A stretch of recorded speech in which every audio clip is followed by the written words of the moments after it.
You see, you think you got a slam dunk, but you don't.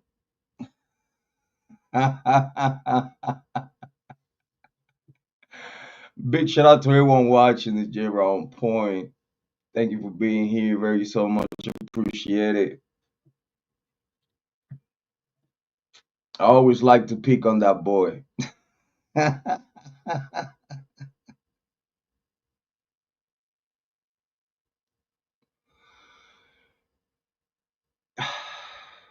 What can we say? You know what I'm saying? This is part of content. Big shout out to everyone being here. It's the host of the most, Ting to the Tango, G to the Django, Jrod on Point. I'm very happy to be here. I'm very happy for you to be here. Big shout out to Amy Conway. Big shout out to James Moen. Big shout out to everyone else in the chat. Brian Ramblings, Philosopher. Big shout outs to you. Thank you for being here. Very appreciate it. Tinell Ray. Big shout out to you. Thank you for being here. Very appreciate it. I'm glad to be here, Amy Conway. I'm glad to be here. Um, um,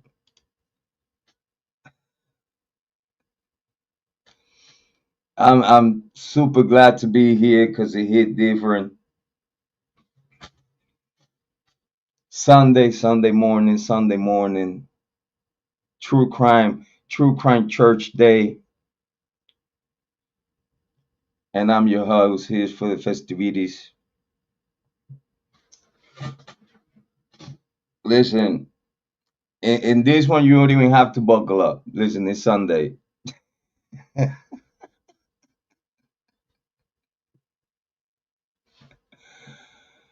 Oh man, it hit different when Jrod Point pop up out of nowhere.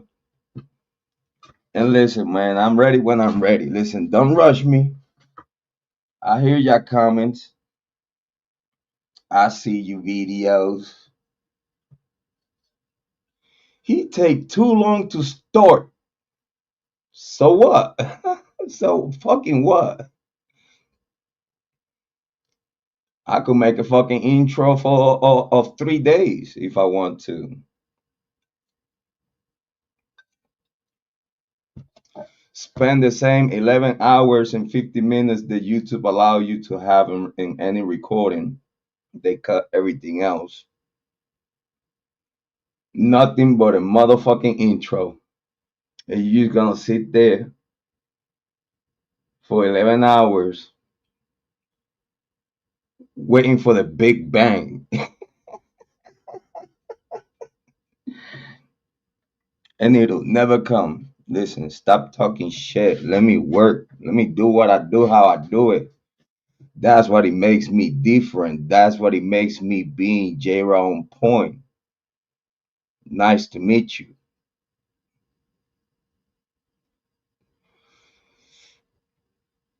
I told ya, listen, I'm here. I told ya, stop playing with me. Don't tell me you miss me and you want to see me here more often, then turn your back on me.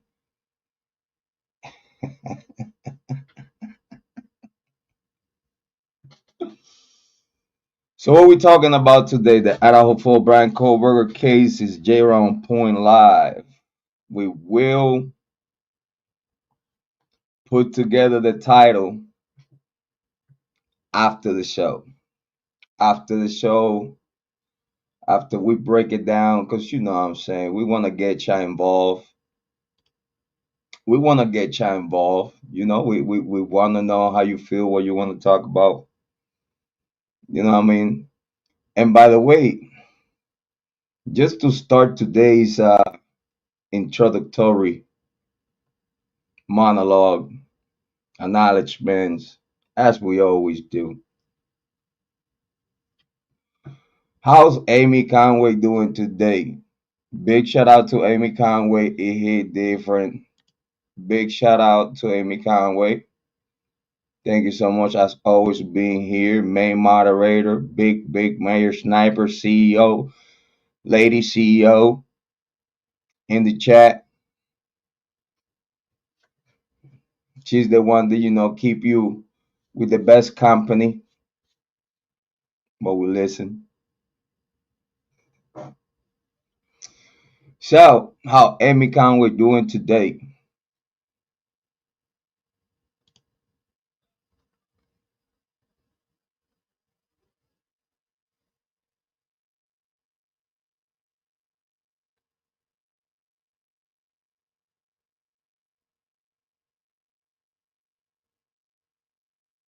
No, I appreciate you though. I appreciate you. I appreciate you for being here. We're gonna be talking about a very particular topic today. You see, today doing well. Took a good nap. Now I'm up. Thank you so much. Really appreciate it. It's always great to have Amy Conway here with us. Always.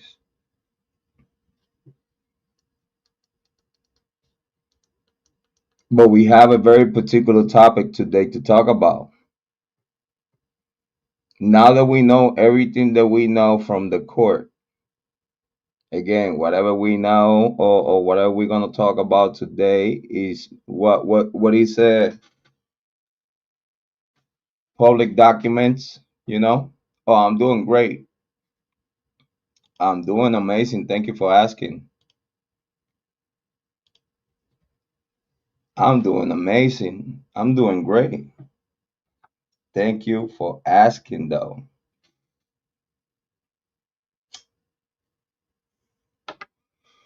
But today's gonna be a different topic though. It's gonna be the Idaho for Bryan Kohberger case, but due to what we know today, Amy Conway, she always happy for us to be in live. It's a lot to talk about. Amy Conway, if you have any questions, if you have anything that you want me to address, far as what is being said in the true crime community, I know you're fully aware. You do your homework in true crime. You visit many chats. You listen to the conversation and all the chats and whatnot. Let me know if it's anything that we need to address to the community. Let me know if it's anything that we need to address or clarify something or anything for the community. Amy Conway also advise you to please make sure to put some DNA in that like button. We promise we will not use IGG against you. Wink, wink. Crossing fingers. We will know everything. Just like the government is doing, utilizing the DNA, weaponizing DNA. If you ask me, that's a topic that I would like to develop in the true crime community. That's a topic that I believe that is very important, and I would like to develop. And it's the government, the state, the investigative body, FBI, law enforcement. It don't matter who's investigating. It seems that lately DNA and IgG is being misused and weaponized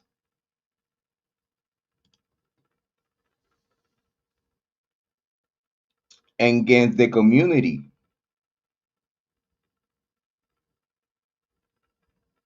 because the people that is being affected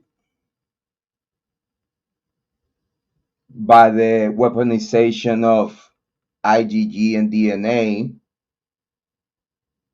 are part of this community, are part of the community overall, are citizens of the United States of America. So I think that'll be a topic to develop. I think that'll be something that we should talk about at some point,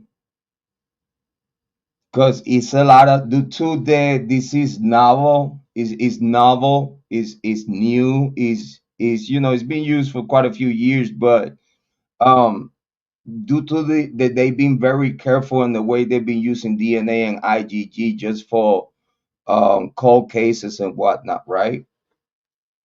They seen the problems with it, but they also seen that they could utilize the same technique to abuse the system, because it's really no much at all, if you ask me, um, case law and laws referring to the IgG. So the government and the state exploit knowing there is no laws and get this particular topic yet.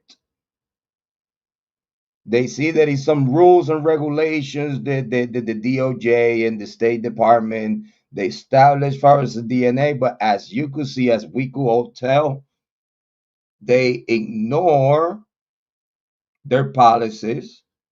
They ignore the right thing to do. Type of want them to look like vigilantes. Oh yeah, we play dirty to get a real killer. We play dirty because we have our ways. We play a little dirty to get the real killer. He did it, and due to that, you have to trust us. You have to trust us. Wink, wink. That some way somehow we know that this is the guy, and we did what we did. This little itty bitty tricky. This little IgG magic. We sprinkle a little dirty. We sprinkle a little slimy and dirty and sneaky on it.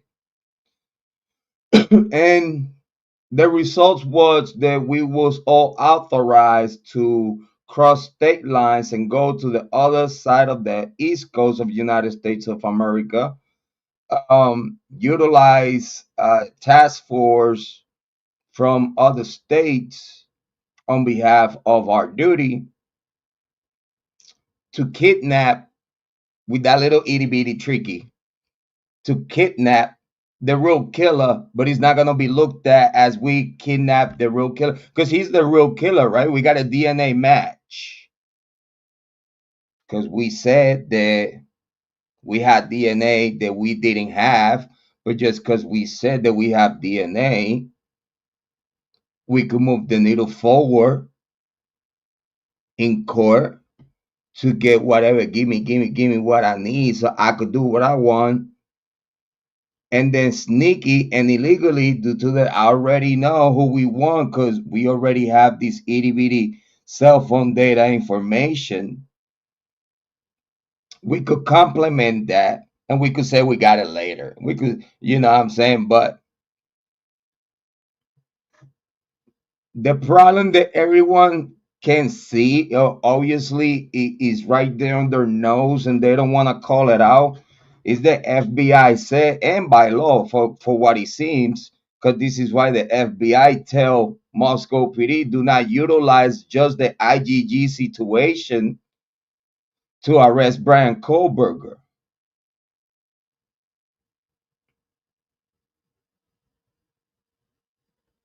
because you gotta have something else. You have to have something else to complement the IgG with. Okay, we have an IgG. We say out the mouth. We cannot show you how we did it. We tell you we believe that yeah, all that IgG results inclines towards Bryan Kohberger, but we do not have a direct match for us to even be there, which is illegal. Because how can you move all these people for a baseless investigation? At the moment, these detectives are in Pennsylvania watching with scopes the Kohberger's house in a private gated community, that for officers to be inside of those premises doing what they doing, they have to have already a probable cause that they did not have at the moment they were there. They did not have nothing. And you know how I know that they didn't got nothing? Basics. Because they still fishing for DNA to confirm that it was a reason for them to be there. You understand that? They didn't have no reason to be there because they still in an investigative form with a fugitive of the law warrant, that if you have that in hand, you could just go and knock on this man's door. You don't have to take the door down, none of that shit. You got a warrant for a fugitive of the law from Idaho when Bryan Kohberger has not broken no law at the moment that warrant came out. Have not broken no law. At that moment that warrant came out, they believe, they say at their mouth, they don't have no evidence. They at this moment, they have someone from the FBI with an opinion that yes, we believe that is Bryan Kohberger. And by the time they saying that, they already had the cell phone data.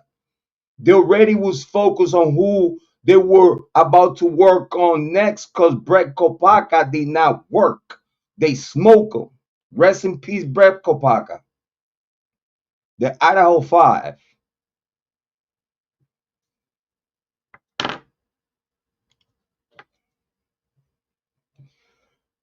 Let me cook.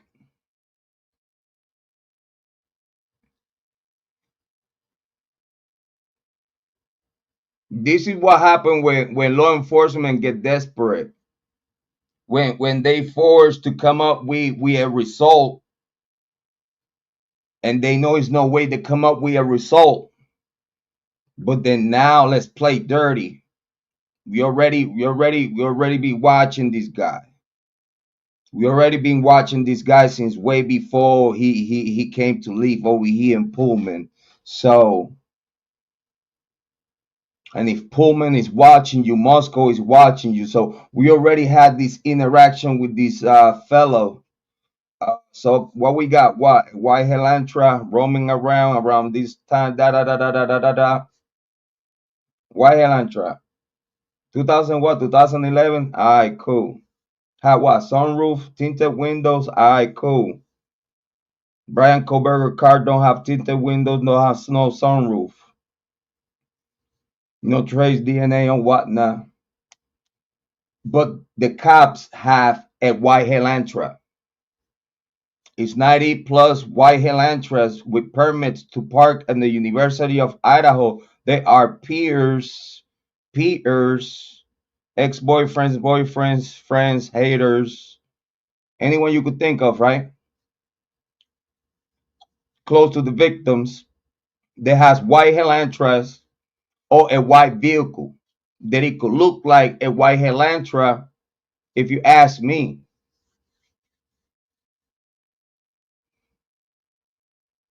Where's that investigation way before you get to Bryan Kohberger?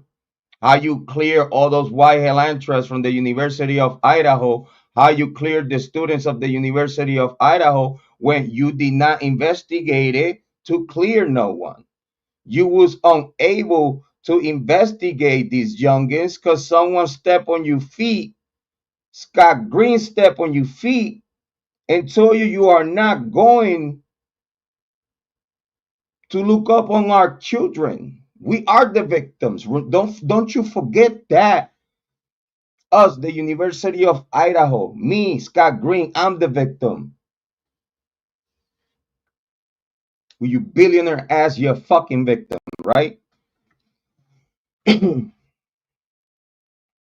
Oh, cause yeah. By the way, you're not a millionaire. You're a billionaire. So can we speak about the power of being a billionaire in the United States of America?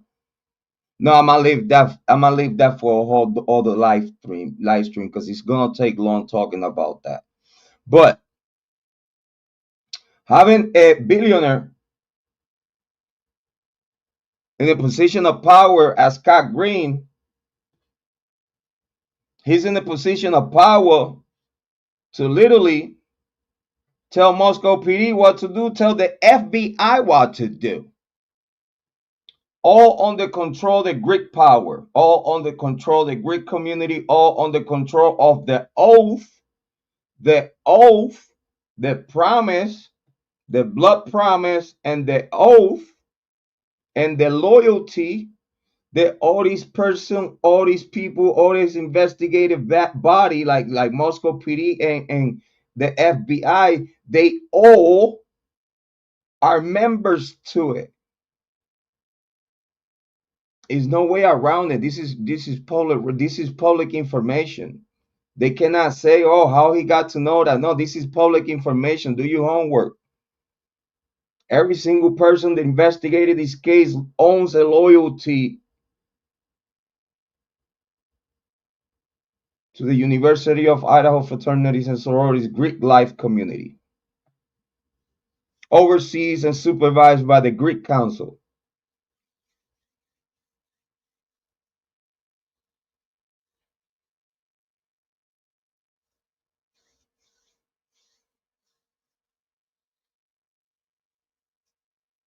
So now we're gonna ignore. Now we're gonna ignore just because in court they have this language, very aggressive, narrated,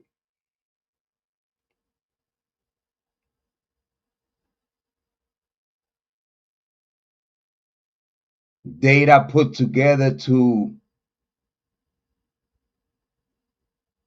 say that Bryan Kohberger is the person that committed this crime. But how come that all these other details that already came out, how can all these other details get ignored?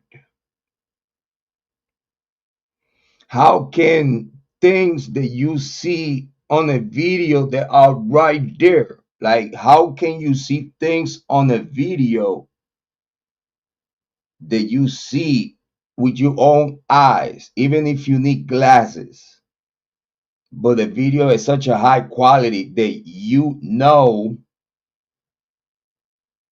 who's in that video?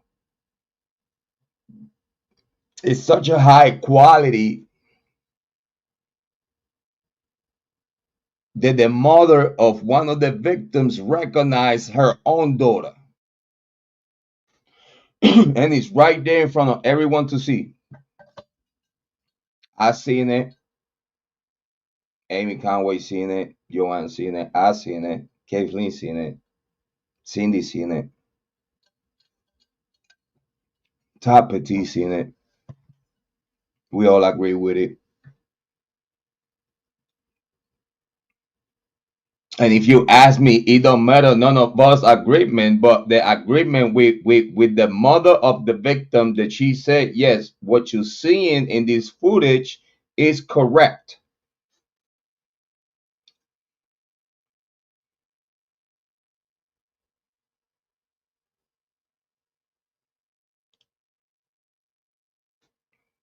Big shout out to Nika.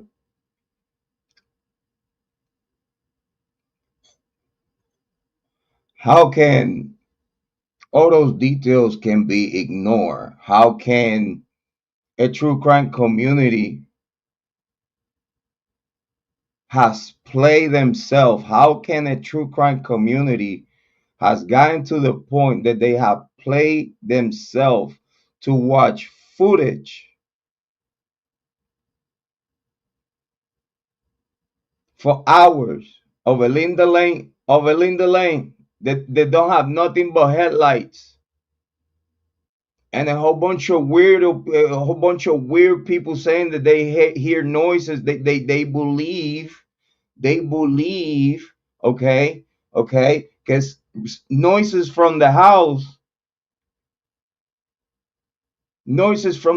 could be heard in that on that camera. So if what you're saying is truth, and even though the house, it was far away, it was a whole 100 feet building between it, 100 feet building between the Linda Lane footage and the house. We a fence, because it's fenced. There's no car could go through the back parking lot of that building next to the 112 Queen Road. It's a fence. It's no car could go around. No, it's a fence. It's a one way. That you jump that fence is pretty high because it's very, very tall. But you have to jump that fence, and it's pretty high, pretty tall, to then get to Linda Lane. It's a drop.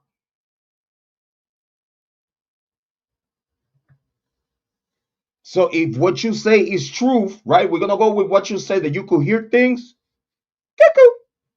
You could hear things, right? From the house to Linda Lane. You could hear those. You could hear those, right?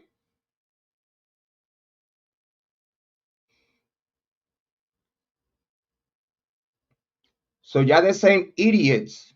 Yeah, the same idiots that are going to prove right, that everyone inside of the house heard what happened. And yeah, the same people giving the benefit of the doubt to Dylan Mortensen and Bethany Funk. You fucking idiots. Y'all blame everything else, but y'all don't want to blame the students of the University of Idaho. Y'all weird.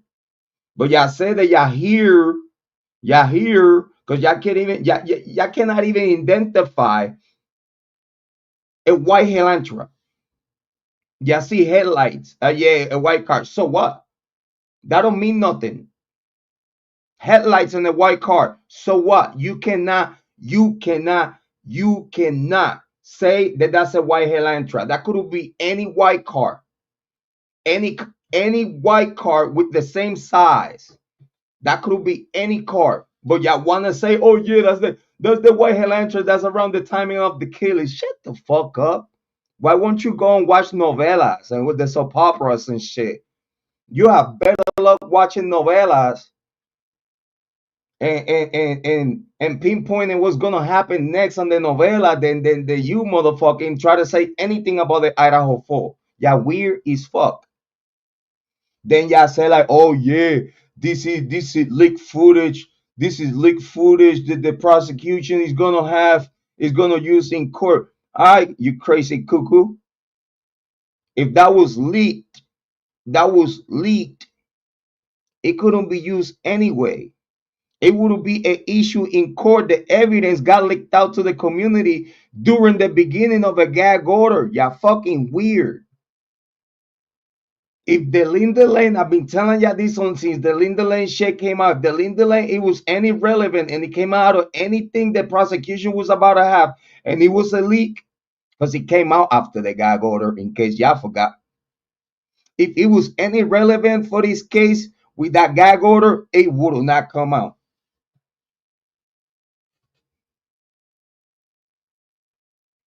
But y'all fucking stupid because y'all want to fucking not just waste your time, but y'all want to waste the community's time, and you get the clicks, get the likes, get the revenue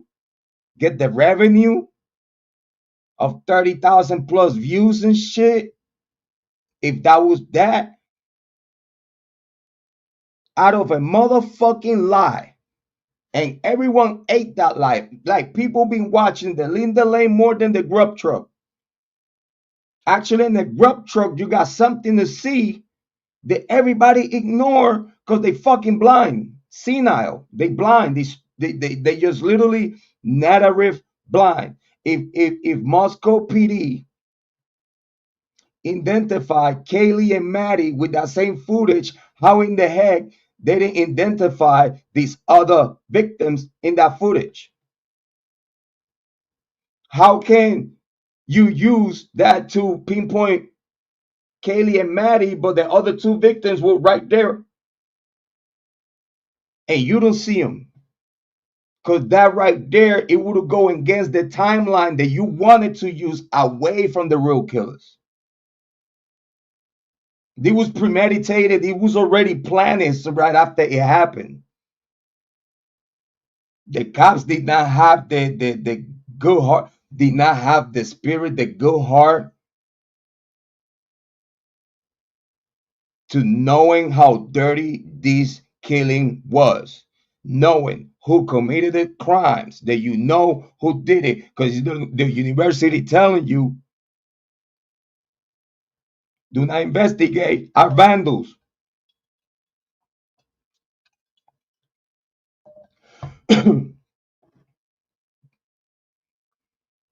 You know why we say that it was the University of Idaho who flexed the muscles on Moscow PD? Because Moscow PD did not investigate the obvious suspects.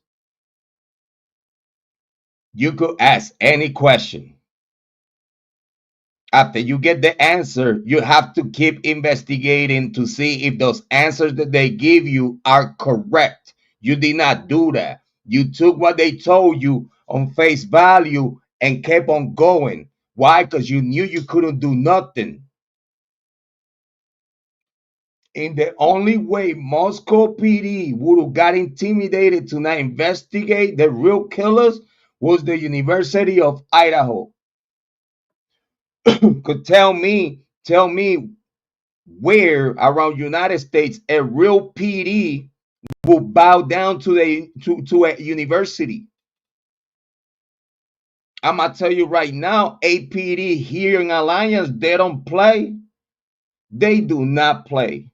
It could be one of the students of Mountain Union. This is why you don't hear shit, because they do good things over here. They do good things. Believe me, when something happen and one of the students act the fuck up, you're gonna hear it. The cops gonna act up upon it, and the students gonna get consequences, legal consequences if they whatever they did is of that gravity. The students around here know that APD, local police, just like Moscow PD, local, but the APD here, they don't play. They move like the feds. If y'all want to know, they train like that. They train like that. They good peoples. They for the community. They are in the community. They visit the community. They stop at the community. They shake hands with the community. They support the community. They donate to the community. Huh? Y'all want to know how a police department should be run? Big shout out to APD. Yeah, it hit different. When us could say like, man, it's a PD that we could trust. It's people in that PD that has family just like us. Are regular James and Joes, patriots, Americans that love their country, love their land, love their family, and help and protect the community the right way. You don't hear no one around here talking shit about APD on corruption and none of that shit. Listen, the detective here, narcotics and murder detective and all these, top notch. You don't hear, listen, I'm in the hood. I hear everything. You don't hear none of this corruption shit, or you should be worried about APD being corrupted or APD stopping you and plant drugs in your car. You don't have to worry about none of that shit here where we live. Why you gotta worry about that shit where you live? Why you can't say the same shit that I say about my APD?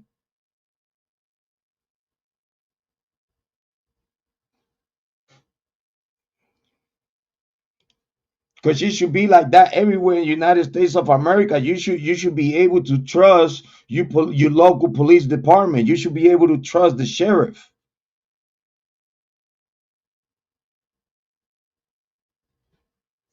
You don't hear nothing. You don't hear no complaint from the state troopers here. Elite state troopers, elite sheriff, elite local department, elite FBI. So if you could have that in Ohio, what can that be accomplished somewhere else?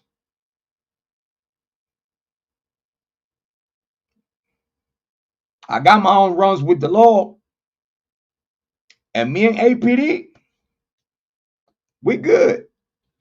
Big shout out to APD. Yeah, different. But in a place like Moscow, Idaho, that you have such a power, there is the University of Idaho, and it's a corruptive power. Moscow, Idaho is way smaller than where I live, way smaller. Y'all still call a township. Big shout out to all the townships out there. We are called a city, the city of Alliance. Like, I had to do it. It's over. I had to bring it back. I had to bring it back. I had to bring it back. I haven't watched Piper Boy for a long time. I don't know. I haven't watched Piper Boy for a long time. I guess content needs to slow it down for him. But big shout out, and it hit different when we send a shout out to Piper Boy Williams. Big shout out to Piper Boy Williams. It's over. It's over.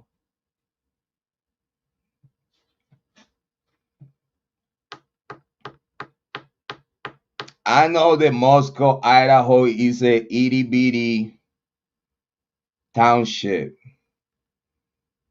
that depends on a 100% from the University of Idaho. They are dependents. The township, the mayor, Moscow PD are the children, and the University of Idaho is the parent. That's the real king in that area. They run the show, they run the program. And you think that if their students would commit this crime, do you believe that they would allow that information to come out? Is you serious? That would show that the whole program, their whole system failed. The whole Greek life community failed. The whole all being so safe and secure. Come and study here. Come and study here in Idaho. Come to Idaho. Come to the University of Idaho. Coming from all over the world, from all over the states, they come to the University of Idaho to be hated from the top, being hated. They use your money. They use your money. They hate on you. They belittle you. They literally use you and blame you for anything that goes wrong, you will not feel like you're safe. You will have to like get some kind of friends, or you gotta have to take certain measures for you to actually to feel safe. Because even when you have police contact, you due to that you're an outsider, you're not from there. Even the cops are gonna look at you weird.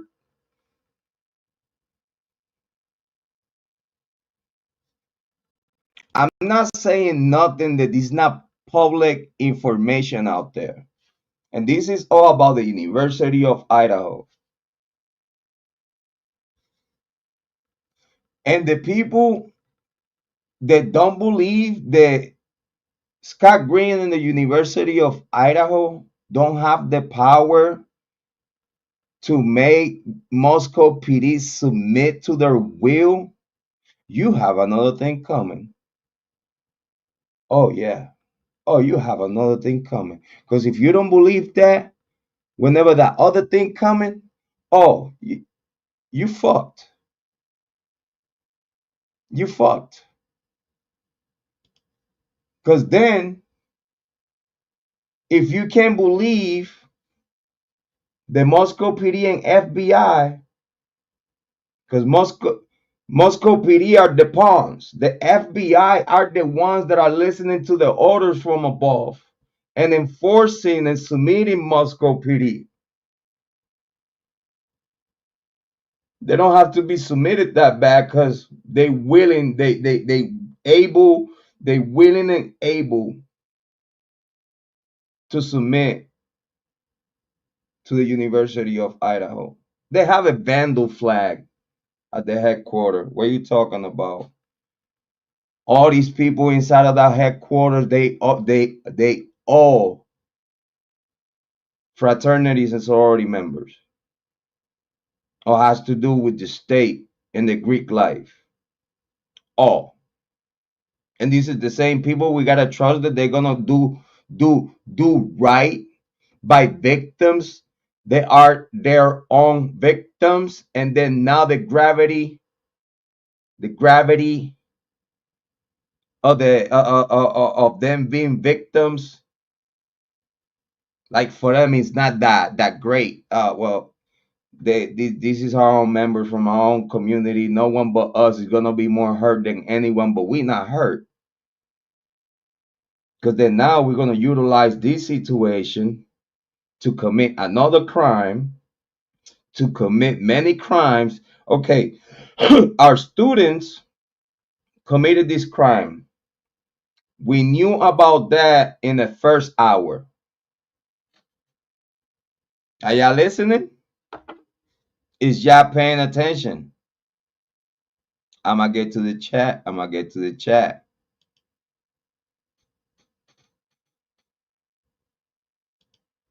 I'm gonna get to the chat. I know I'm running late.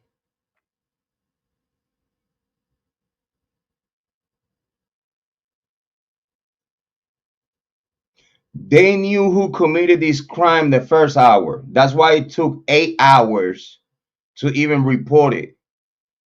Because they were doing damage control. That takes preparation. That takes conversations with people that are not here right now, but they are on their way. So until these people gets here and we talk to them,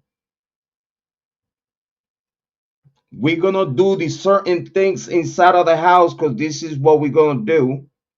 And then whenever these people get here, we're gonna update them of what we got going on, what happened, who did it, the reason for it, which is none.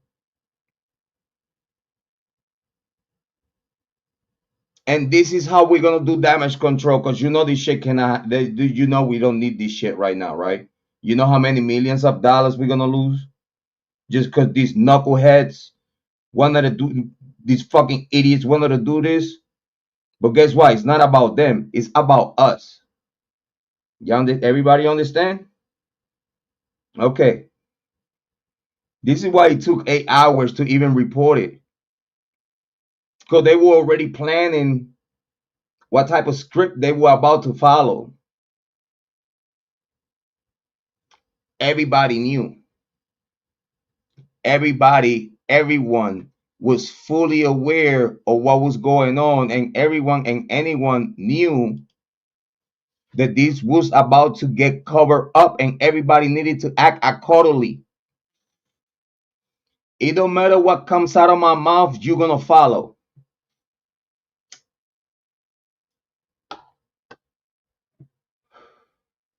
And that's it. We are the brains. We are the brains. You pinky.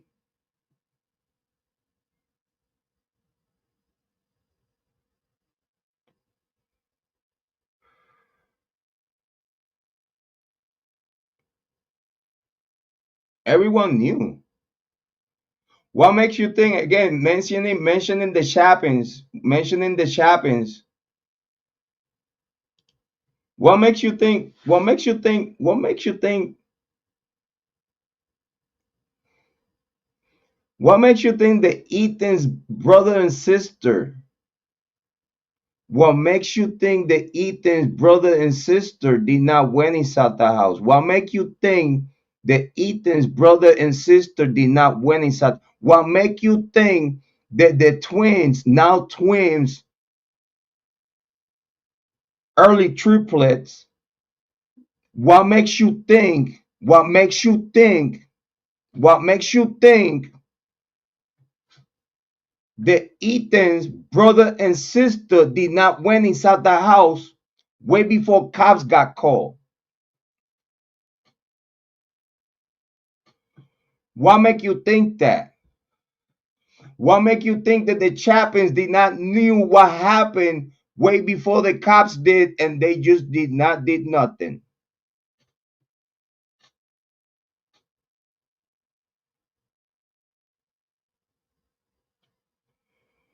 What makes you think that Steve Goncalves did not know what was going on? What makes you think that Steve Goncalves Jr.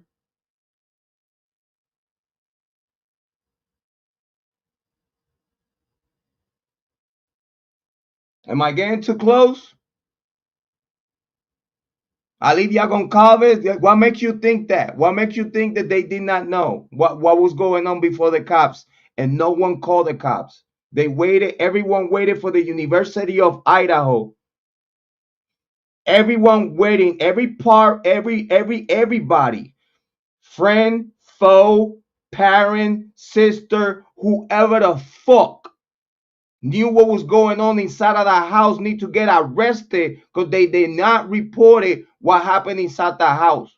Everybody fucking waited for the University of Idaho to fucking work and do damage control with authorities and shit. Everyone need to get arrested. Everyone. If in those cell phones from Dylan and Bethany, everyone they fucking call, everyone they send a picture to, everyone, anything, a picture was taken, that means that they were taking pictures of the crime scene, highlighting shit and telling people what the fuck was going on, and you're gonna tell me that she was in shock? You're gonna tell me that she don't even want, that she's so guilty that she don't even want to have, now that she thinks that she's gonna get away with that? Now she don't even want to testify for no one. She don't want to testify from prosecution. Prosecution don't want to tell you that. Prosecution want to leave everything to the end. The only witness that they have to back their stupid shit is Dylan Mortensen. And Dylan Mortensen do not want to participate for the prosecution because she knows she's gonna be cross-eyed by Ann Taylor, and she won't be able to lie on the stand. Dylan Mortensen will not be able to lie on the stand. So guess what? Now you understand. Prosecution won't be able to use Dylan Mortensen for shit because she don't even want to be there. Because she fucking know what she did or didn't do, which he was calling the fucking cops. But yeah, Why are we gonna call the cops when we know the cops? We already know what the cops do. If we call the cops first, way before we let the University of Idaho know what's going on, we will get arrested. Because they tell you, do not call the cops before you call me. If you call the cops before you call me, that's on you.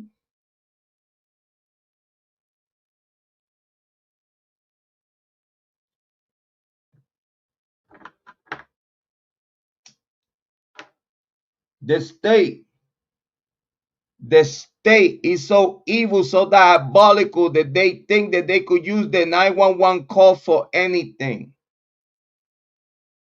They cannot.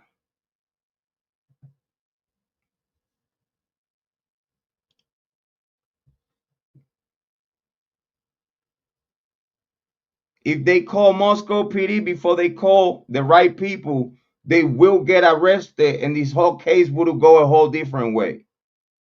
But they call the people that they needed to call to let the people that they needed to know what was going on, for this word to spread to the right people.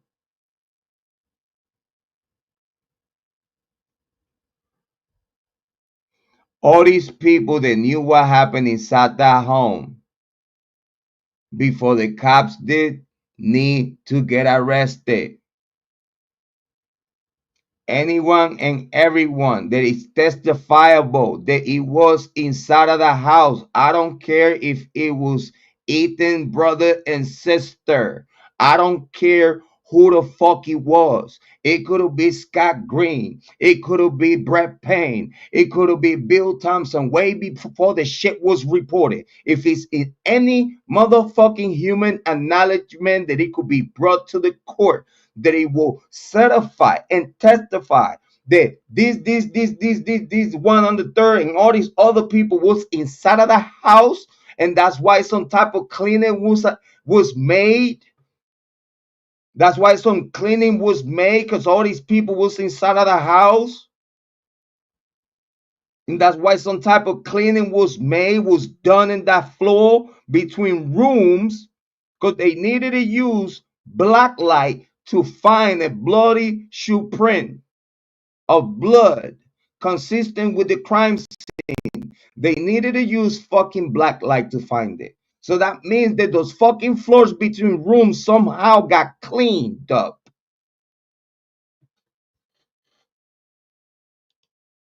Sometimes I wonder who the fuck y'all talking to. Every time y'all talk all this crazy shit about this Bryan Kohberger Idaho 4 case.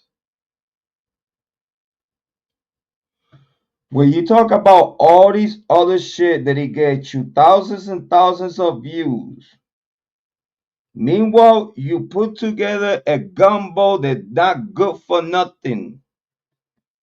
It's a stealth gumbo. Don't have no flavor. It have meat. It have veggies. It have broth, but it doesn't have no flavor.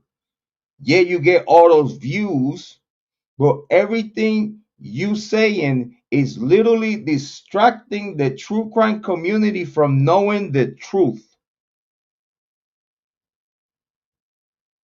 My conversation is based on the same thing these people has done from the very beginning of this case. My analysis, my homework, my conversation, what I'm saying, my takes, my opinions, my theories, my theses, everything that I do here is what they have presented, is what they have given to us. How in the heck you gonna cancel me? How in the heck you gonna even somehow say this guy should not be listened to, when everything I'm telling you is the same things that me and you can see about this case from the beginning, if all parties would pay attention, if all parties even care to pay attention. So meanwhile we talked about this, I want to get to the chat. I want to go through today. I want to go through a little bit, and y'all know that I'm in the mood. I'm in the mood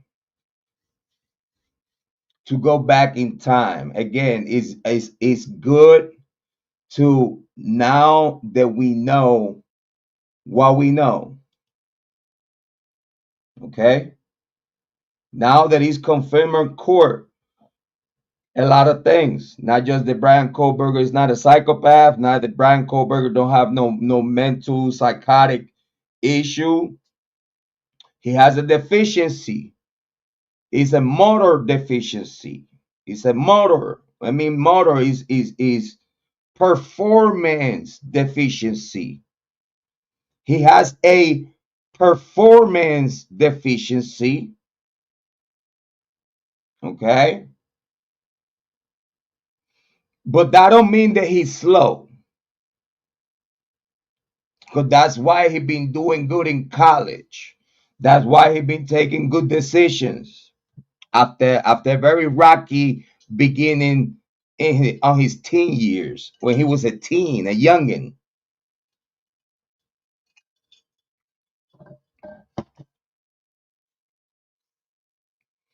So it's a motor skill deficiency. It's not psychotic. He's not cuckoo for cocoa puff. It's not. It's not. It's no bad acts. At this day today, as we speak, is no bad acts on Bryan Kohberger. Is no previous police contact from Pennsylvania. Clean record. Not known as violent for years. No previous criminal, violent, nothing. No previous, even police contact in Pennsylvania. In in Idaho and in Pullman, he was traffic stopped, traffic violations, alleged traffic violations. He was stopped, it seems, multiple times. You could tell when the cops don't like you. Am I right?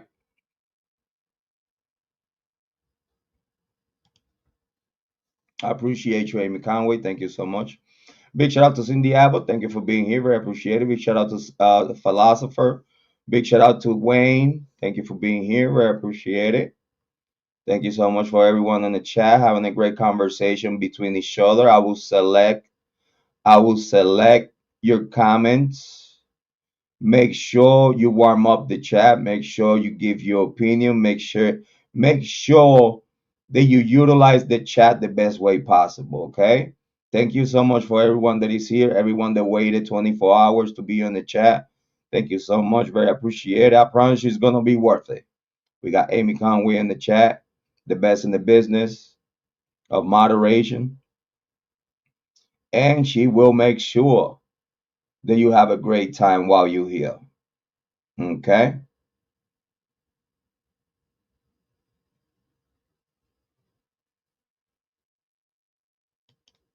I think that a great topic. It was about the IGG and the way it's being weaponized. I'm catching up with the chat. Oh, thank you. Though. I appreciate. Thank you so much. It's a Jesus piece. It's a Jesus piece. It's the face of Jesus Christ, and the crown is some diamonds. Yeah. Instead of spikes, it's a whole crown. You know. I changed. I tweaked it a little bit. I tweaked it. I tweaked it a little bit. You know, cause you know. But yeah, it's more like a lion. I don't know. I wanted to have a Jesus piece, but then kind of like tweak it a little bit, make it look like a lion. Yeah, it's a pretty cool piece, though. I appreciate you that you could appreciate that, though. Thank you. It's a humble piece. It's a humble piece. Very humble. Don't even worry about it. I've been having it for a long time. YouTube did not YouTube did not got me that though. YouTube money is being used in more important things like production and family matters. You know what I mean? Family matters first and then production. Yes, the IGG is being used in a bad way. I think it's being weaponized, and evidence could be easily manipulated when the people in power actually mislead other people. So more laws about IGG and procedures and DNA should be brought up to attention of the Senate. Let me get to the chat. Let me get to the chat. Let me get to the chat. Yeah, the first test into that sheaf didn't hit nothing, nada, inconclusive, nada. But you're gonna get it inconclusive out of that in the same way you got it inconclusive out of other DNAs consistent with the crime scene, consistent with the time that with the possible time of death. Because again, when you find DNA in a crime scene, you're gonna exclude those DNAs that are older, like DNA that you know for a fact was there before the crime occurred. DNA on fingernails, you have to take that upon consideration. You have to investigate and you have to exclude whoever DNA belongs to. You have to exclude those persons investigating the proper way. It's a reason why that DNA is there, and you can just say, because, oh, if her ex-boyfriend DNA was on her fingernails, and hold on, we know he didn't do it. We know because he was somewhere else in Boise, right?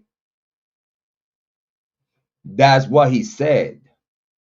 Now the investigation of that alibi of being in Boise has to be confirmed now with face value, now with conversational skills. No, it has to be confirmed. Cell phone data, if any data you could get out of his car, any information you could.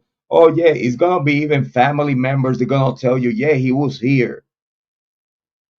But then now you gotta investigate that. Now you got to go to cell phone data. You got to go through emails and messages from all those people, or interaction from through social media, or interaction cell phone, however, whatnot. If it was an interaction there, it needs to be listened to. We need to investigate that. Just think about it for a second. It's a case. It's a four murder ones. It's four murder ones. They anyone know that this type of case, right, is gonna lead to a death penalty. You know that you have to have evidence, undisputed evidence against whoever you arrest for this. Undisputed evidence. Because you cannot, and this type of, because again, they give this case the gravity of what it is, right? But at the same time, they did not took care of this case accordingly. They did not, they say, oh, this case, the gravity is all the way up here, but in the way they investigate, the gravity of their investigation was down here. they front and fake in court that the gravity's up here, the urgency is up here. But you could tell the reality on the investigation and the court procedures and everything they do in court, the interest that they have to get to a resolution of this is down here. Is no way, no how that they care about this case. They don't.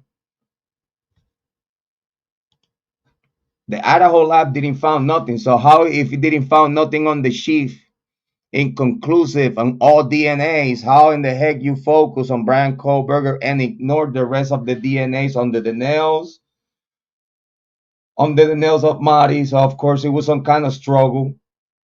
We could believe that it could be some skin cells or blood under the fingernails of Kaylee, Santa. It seems they eat and it was just one blow that he didn't even see. This is how we know that the victims knew their killers, because the killers got too close. The killers were able to get close to them and them not even expecting that from the killers. This is what's going on here.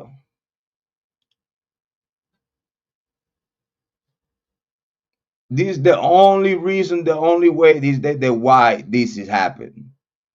Because the killers knew the victims and the victims knew the killers and the killers got close to them because the victims did not expect that.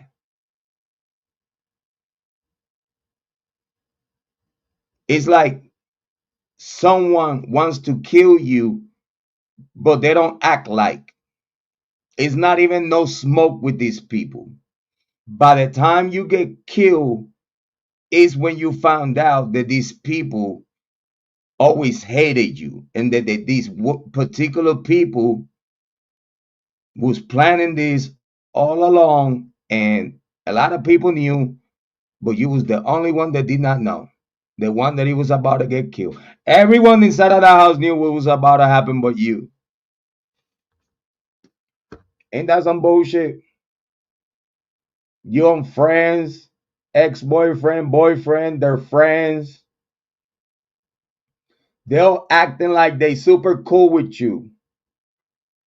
It's like the kids, it's like the childs of the corn. Inoffensive kids, they will not kill a rat. But by the time you realize it's the same one that got you hanging upside down like a cross and flaming you.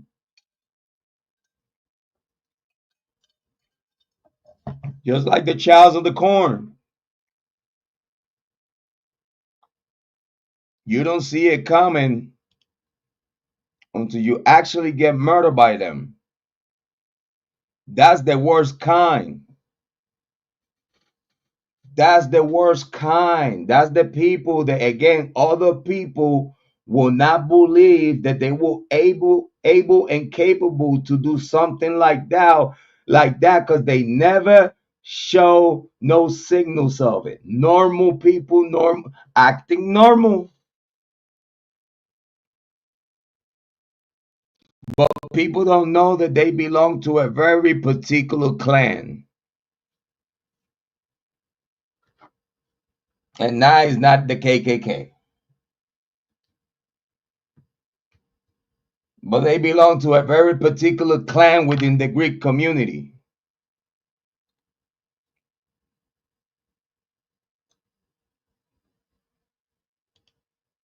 So we're going to talk about, now that we know what we know, we're going to focus a little bit in the Goncalves family. Yeah, we're going to focus on the Goncalves family. Knowing what we know today, we want to make sure that everyone is on the same page, that everyone understand that we could see false narrative being pushed by legacy media, and we could say like, well, they get paid. to be nasty like that. They get paid to be diabolical. They get paid to push the narrative that the state wanted to push. You, legacy media, is paid to push false narrative or whatever they tell you to push. You just say, listen, you don't care. You getting paid. You getting all the fame and everything for saying what you're saying, how you say it, right?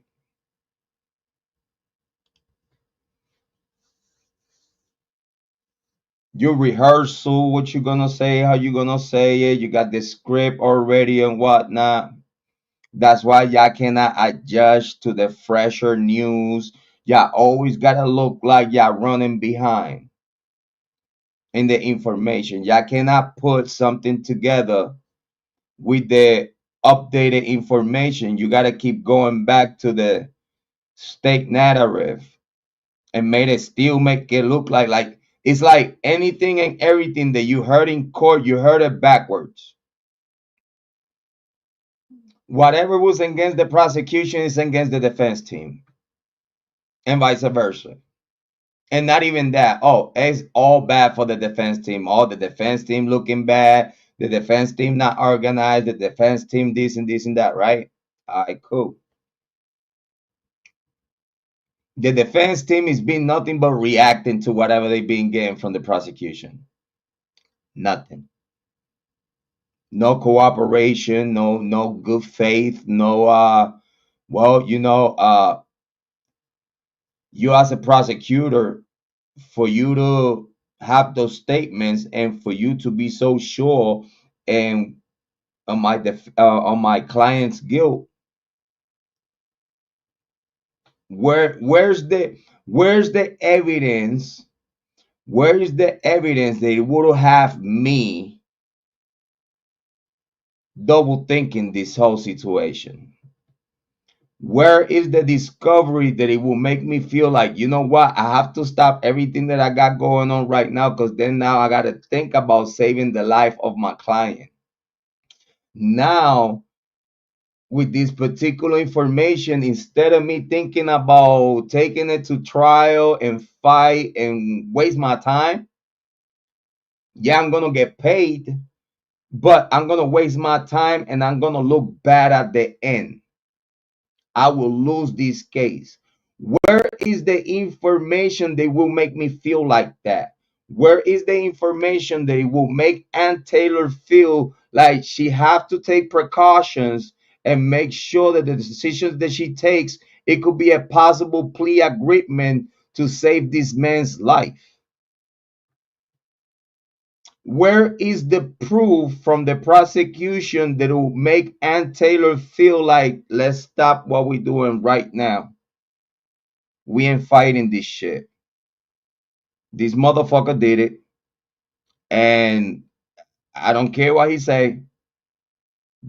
We cannot fight this. We cannot fight what the state has right now. We can't do this. This is bottom line. You cannot fight this evidence. The state got him. Where is it? Because with whatever is out there right now, it's not enough.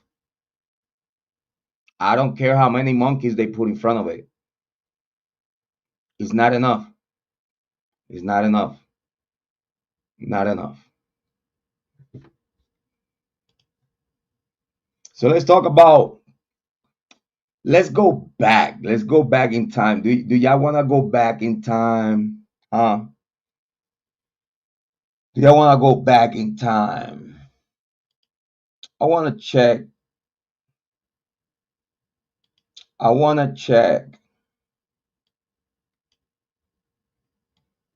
I always like to go back in time. Is something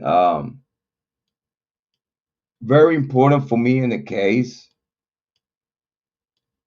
It's very important for me to always go back and listen to those close to the case. For example, the Goncalves family. I always like to listen and pay attention. Because you see, a lot of these people, they say what they say because they think it's gonna be lost on the on the archives. A lot of people say what they say because they think it's gonna be lost on the archives. And well, I said this 2 years ago. Ain't no one gonna go back and listen to that. And who cares what I said 2 years ago? No, yeah, we care, especially when everything you have said 2 years ago, you only but making it worser and worser and worser as it goes. The narrative that you pushing, oh Lord. And we're talking about we could have legacy media, we could have YouTube content creators talking the most shit about a case. But when it comes about family members of a victim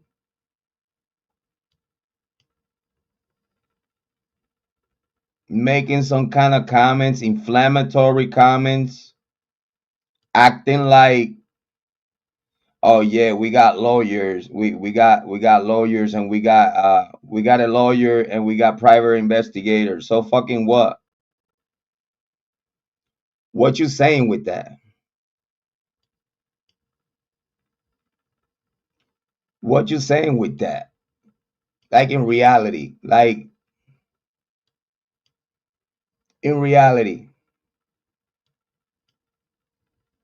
just think about it for a second. In reality, what you saying with that? That you have a lawyer and you got private investigators, and but you have said it yourself that the state don't talk to you. The state don't give you no information.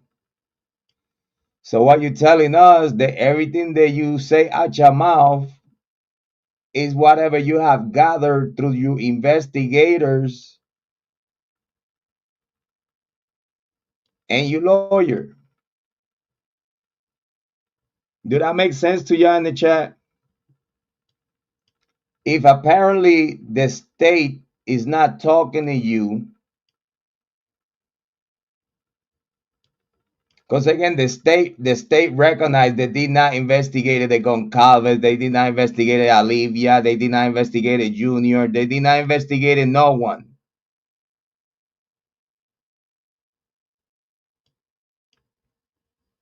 You feel me?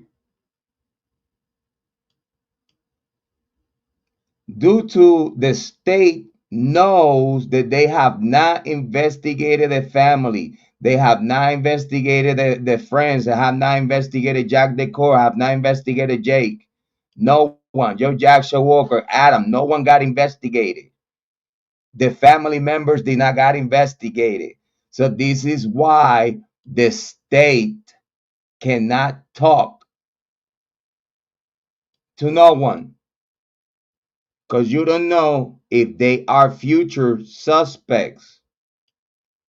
This is what happened when you don't get investigated, even though if you're a family member of a victim, you'll get to know shit.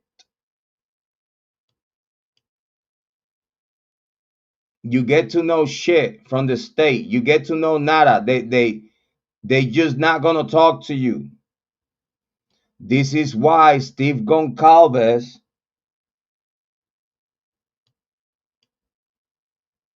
keep talking about the state not talking to them.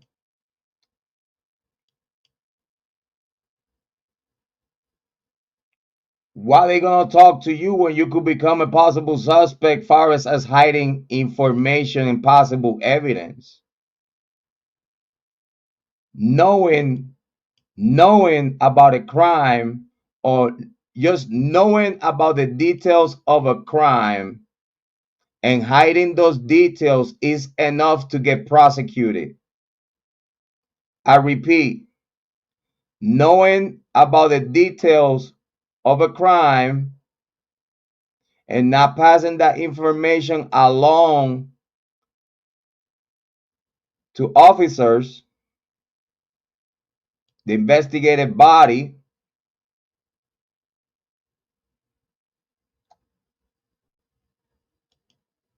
is a crime by itself. So, if by any chance in those cell phone, you remember that Olivia Goncalves, as soon as she found out that her sister was dead or whatnot, first thing she did, it was run to the fucking cell phone family records. She went to the family account and started deleting shit.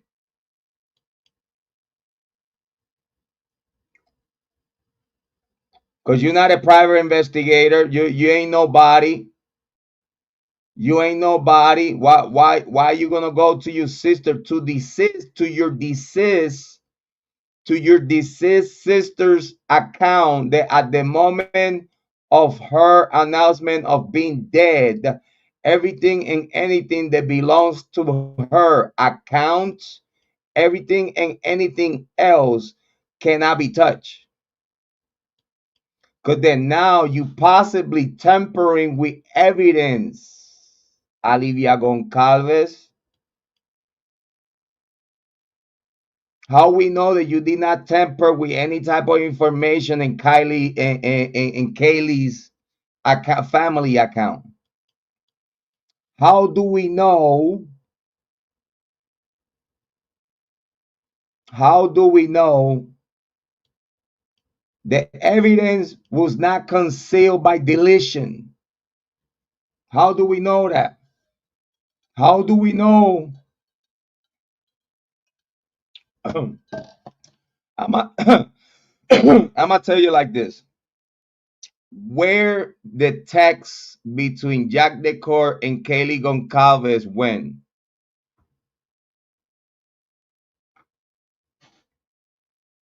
I repeat, where all the texts between Jack Decor and Kaylee Goncalves went. Where they at? Because if the government have those texts, they know how toxic that relationship was.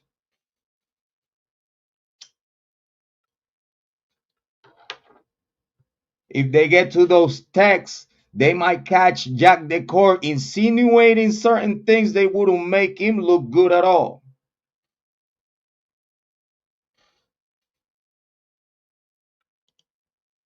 Olivia Goncalves, the sister of Kaylee Goncalves, admitted that as soon as she knew her sister was dead, she went as a private detective. She went like Mrs. 007 and got inside of her sister's account.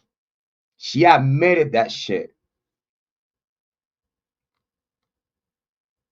She admitted that as soon as she knew that her sister was dead, she went inside of the family account. That's where Kaylee Goncalves' account is joining.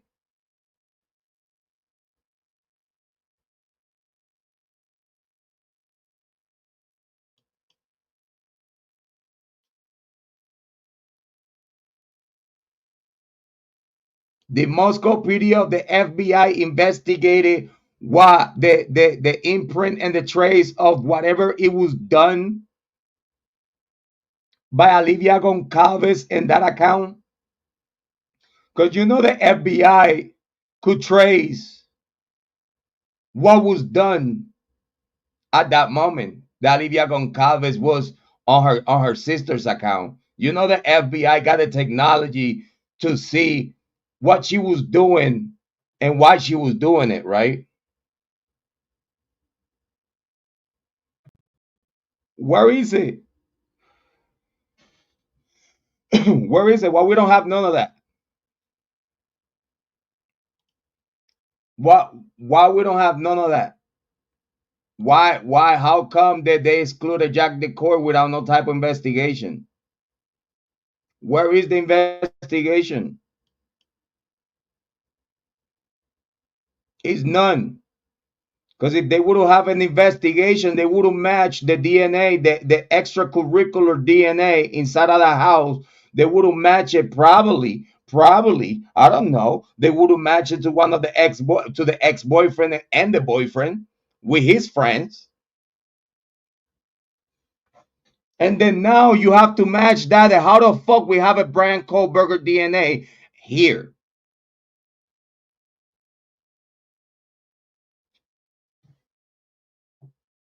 You was with Bryan Kohberger the night of the murders? Da, da, da, da, da. No, I wasn't. So how do you see? Because you can't lie. Because if you say, yeah, you was with Bryan Kohberger the night the crimes occurred,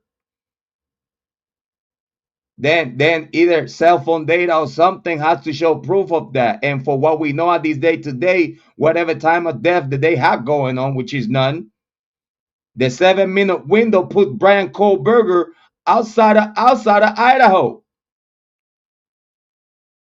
And that was not even included on the cast report. That is indictable. Indictable. Indictment could come up out of that. Indictable.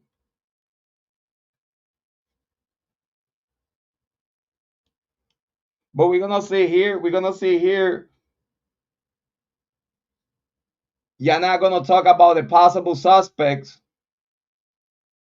And then those people that believe that Bryan Kohberger is innocent talk about some other suspects that is nowhere to fit these motherfuckers in this picture. Fucking idiot. Fucking sunglasses with a fucking beanie on every fucking video every fucking day. What the fuck you hiding? We already know you're a fucking bum. We already know that. What you hiding? You hiding your eyes because you're high? You hiding your hair because you bald head? What you hiding with your fucking beanie and glasses all the fucking time? Try to be like fucking the drunk turkey show, you fucking idiot. You fucking weird. And you started believing that Bryan Kohberger was innocent after. Make so much many videos getting thousands and thousands of views. Oh yeah, Bryan Kohberger guilty because this and this and this and this and that. So how the fuck you got to the conclusion that he was innocent when the only one that he been talking about him being innocent is me since 2022? No one but me. No one. Because then now, all these other big content creators that now believe that Bryan Kohberger was innocent, is innocent. They were the first motherfucker saying that he was guilty.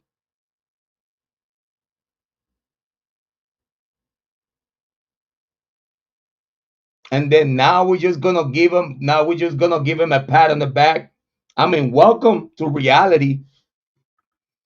But you still thought that Bryan Kohberger it was guilty. Your attention to detail about this case from the very beginning and the start of this case was zero. You started catching up to it because Jrod on Point was the only content creator in YouTube that knew from the top, way before Bryan Kohberger was arrested. When he was arrested, I was over here complaining about like what the fuck y'all doing. The only one. Meanwhile, everybody else, everybody. I mean everybody. When I mean everybody, everybody. When Bryan Kohberger got arrested, I was the only one telling ya, content creators and YouTube, telling ya what the fuck y'all doing. Everybody was looking at me like the conspiracy theorists and shit. What about now, you fucking dickhead? What about now? that I'm the only one could do this. The only one. Because remember, y'all know the ones on the fence. Y'all know the ones on the fence, and that means on the fence, when you on the fence, you by yourself, your understanding about this case is not clear. So we have to look up to look to you, like, how in the heck Jrod Point put it all together about this case from the very beginning, 2022, at this day today, 2020-25, is everything that Jrod Point was telling everyone, while everyone else was saying, like, either he's guilty and he's in defense. We got content creator, either he was guilty or the other content creator were in the fence. So if you thought that Bryan Kohberger was guilty and now you believe that he's innocent and you're not saying the right things, like you believe that Bryan Kohberger is innocent, but you're not saying nothing about the students of the University of Idaho, you're fucking retard. There, I said it. You're fucking retard.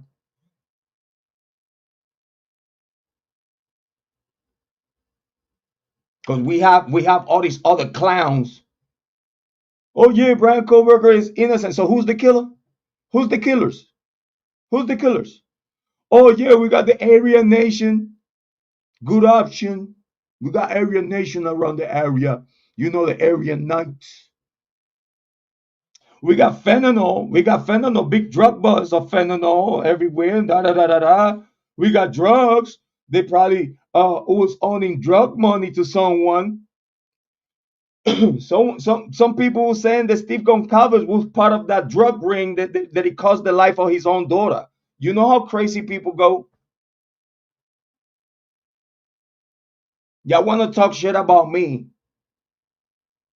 and what I know about this case, but y'all in fear that y'all gonna criticize the families, y'all gonna criticize the University of Idaho, y'all in fear of criticizing Moscow PD and the state, y'all in fear. Y'all in fear. Y'all in fear of losing subscribers. Y'all in fear of getting strike. Y'all in fear of getting demonetized. Y'all in fear of all these other shit. And meanwhile, you priving the people. You priving the people from the truth. And y'all want to act like the truth is what these people in power is telling you. Why? Why you believe that?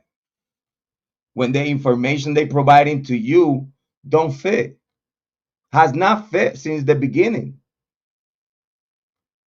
Has not fit since the beginning.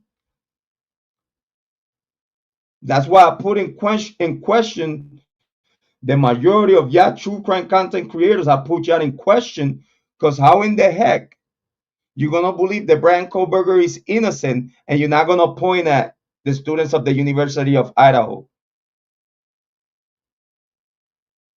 Y'all point at everyone like an octopus, using a thousand. Oh, it was this and this and that. It was this and this and that. Everything else but the obvious suspects. I put in question all the true crime content creators that thought that Bryan Kohberger was guilty. I put all of you in question. Okay? Even the ones on the fence, because that just means that you're not mentally capable to process information for you to get to a solid conclusion. Oh, but where's the proof? Where's the proof? We haven't seen nothing about this case. We don't know nothing. We only hear speculating. No, you fucking dickhead. You the one speculating. You the one. Oh, well, like this is what I think. No. You don't have conviction. You do not have conviction. If you sit on the fence, you're the worst of the worst. Because at least this idiot saying that he's guilty. You're the worst of the worst. Because you're just playing with both sides on your benefit. You want to sound like you, yeah, I'm unbiased. I don't believe one thing or the other. But meanwhile, you what you playing with is that you don't want to lose the subscribers that you have right now. If you say, yeah, I believe Bryan Kohberger is innocent, I solely believe that he didn't do it. Just like me, I believe he didn't do it. All the information leans to that he didn't do it since 2022. So how the fuck we are 2023, 2024, we all these idiots saying that he was guilty, and now let's say a year ago, now you started saying that he's innocent, and now you playing with people's life, not just saying that he was guilty when he wasn't, or at least it doesn't look like. Not even the evidence point out he's possibly. No. That's how bad this case is. That's how bad the circumstantial evidence is nothing. Circumstantial evidence for a murder one case, 4 murder ones, you have to have evidence. You have to have you cannot just say what we think. Yeah, we think.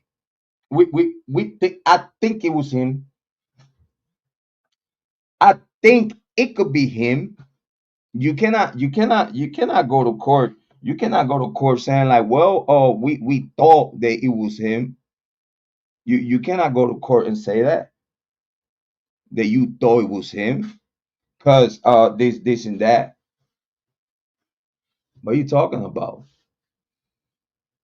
Even after a DNA match, listen, after what they so call a DNA match, that all that there is in question.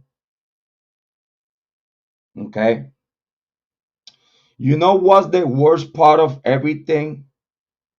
That even after a alleged DNA match, all the other evidence, okay, after a DNA match, all the other evidence that it could come out of this case have to match the DNA match.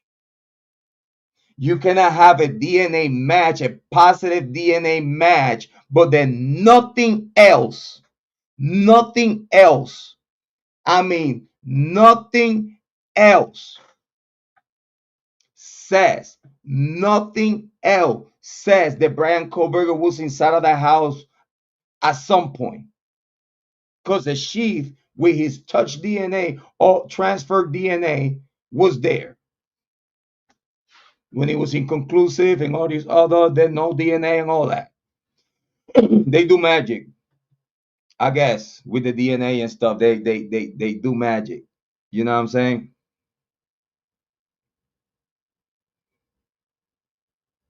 But we have all these other content creators playing with you, making you watch. Because 9 times out of 10, I don't know if y'all realize, you know what it makes you watch, even though if the content is garbage. You know what it makes you watch and click? The title and the picture. The title and the banner that they use. The title, bombshell, breaking news, they're revealing. The clickbait title and the banner, which is the picture, the showcase, whatever they want to showcase. But that is what is making you click. That is what calling you attention. The clickbait title and the picture in front of it. And you could tell they sit there for what, 5 minutes and put together some bullshit graphics, put it there, throw it like poop, and all y'all motherfuckers is like, let me see what they're gonna talk about next. I, I know the it's weird. It's weird how grown adults, after you watch a couple of videos and you see that everything these motherfuckers talking about is nowhere to be found, in the case,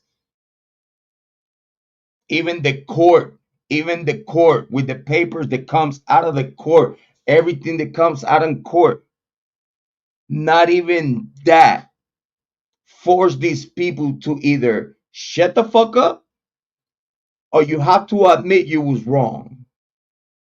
Where's your video admitting that you was wrong? Where's your video admitting that you was wrong thinking that Bryan Kohberger was guilty? Where's your video saying like, well, I know I was bringing some information about this and this and that and the other. Even those people that was saying the Bryan Kohberger family, and y'all know who I'm talking about. Big shout out to Speak Van Holding, saying that the family, yeah, someone in the family, I think it's the sister. I think it's the sister that told the cops that this and this and this and that. And now we found in court through Ann Taylor that no one from the Kohberger family are willing and able to testify for the prosecution in no way and no how. For them to make them testify, motherfucker, you better have some fucking proof of something, of anything. I'm not gonna sit here to talk to you about not a motherfucking thing. And now the Speak Van Holding, hopefully he knows. Because he called me a few days ago and I'm still waiting. Few days ago, he was like, yeah, let's go live tonight. Yeah, let's go live tonight. I have go live every day after that night I went live. Yesterday, the day before I went live. Yesterday I went live. Today I went live, and I still don't hear from Speak Van Holding. He put a video. He just put a video about something else, about a helicopter that fell from the sky and fell into the Hudson River in New York. Go and check his video out. He just put. Listen, I don't know where the video that he said about Idaho 4. He said he had a video about Idaho 4 coming out. I thought that was the one he was about to come out. He didn't do it. He threw some other. So you could tell when content creators don't have no base and fundament for them to sustain their statement, for them to sustain their opinion, for them to sustain what they say. Listen, big shout out to Speak Van Holding. That's my guy. Y'all know. That's my guy. But I gotta say he full of shit. He full of shit.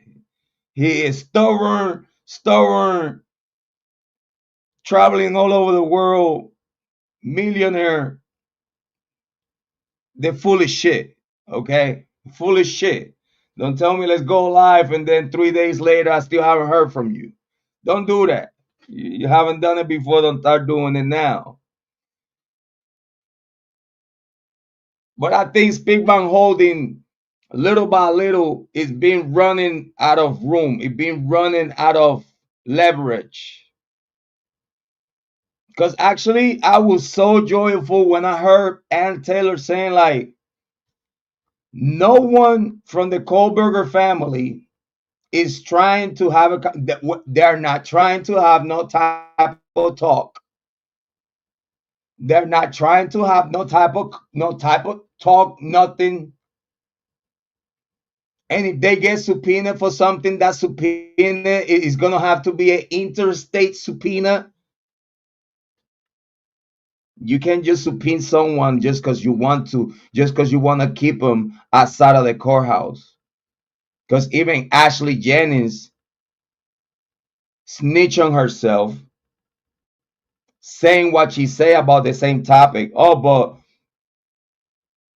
the defendant really don't have the right to, like, he have the right to a fair trial, but no one said that he had the right to have his family in court. So that's why you get caught with your pants down, Ashley Jennings, because here then we have Ann Taylor telling the judge Therefore, the only reason they're gonna try to subpoena or have the family testify for the prosecution is just to keep the family away from the courthouse. Because it's nothing there to talk to the prosecution. They don't have no interest. They're not willing to help in no way, no how the prosecution, because it's nothing to help them with. It's not that they're going. It's not that the Kohbergers know something that the prosecution could prove that they knew about it, and they have to testify for that because it's no involvement.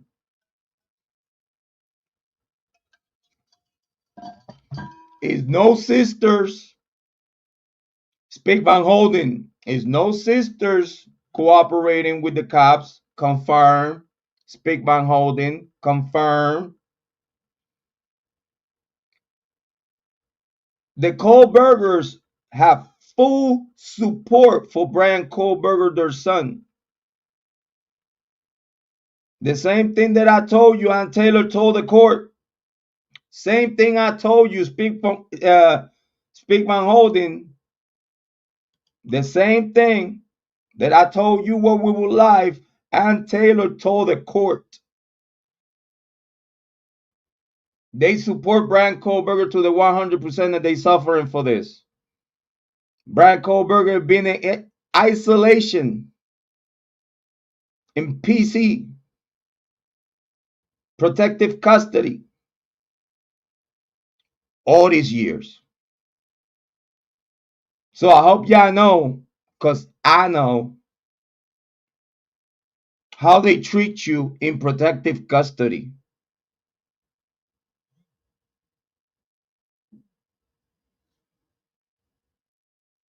In protective custody, for those that don't know, I don't know if you get any special treatment. For those that don't know, protective custody, they only come out for shower one time every 3 days.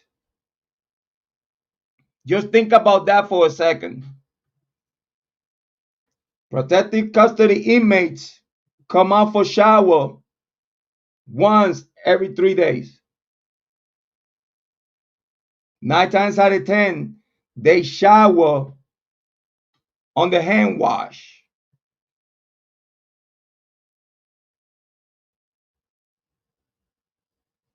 Yeah, the floor get all wet, but so what?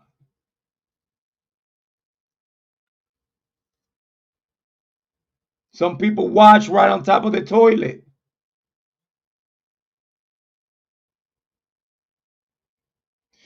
But this is what Bryan Kohberger possibly is been going through for the past years.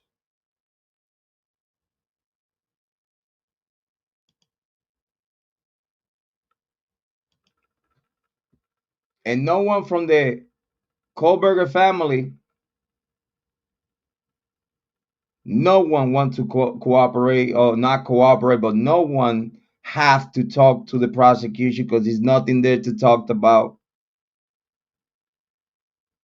It was no sister, mister. It was no sister talking to Moscow PD or talking to the FBI. You invented that out of your fucking brain. And listen, you my brother. Speak Van Holden, you my brother from another mother. But when you say some shit out your mouth, out your motherfucking mouth, it's like, dude, listen, man. Everything that I know about you is sliding down the hill right now. Because you can't be so smart for certain topics and then so dumb for some other topics. Like when I mean dumb, it's like how you have the balls to say that, oh yeah, everything indicates that his sister talked to the FBI and his sister was the one that led them to Kohberger.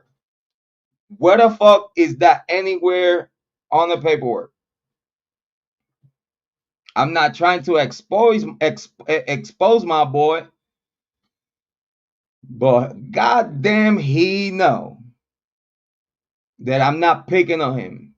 He goddamn well know that we have spoke about this, and he know that I have the right to hit him upside the head with this content. It might not look good on him, but it's not my fault because he's the one that dared to say the shit that he say out of his mouth. I'm his collaborator, brother, family. We cool, right? But that don't mean that I'm gonna sit here and act like you didn't say the bullshit that you say. I'm not gonna sit here and act like you didn't say all these nonsense shit. Cause he's nowhere in this investigation since day one that anyone would have thought that. Listen, if I didn't think that, how can you even think that?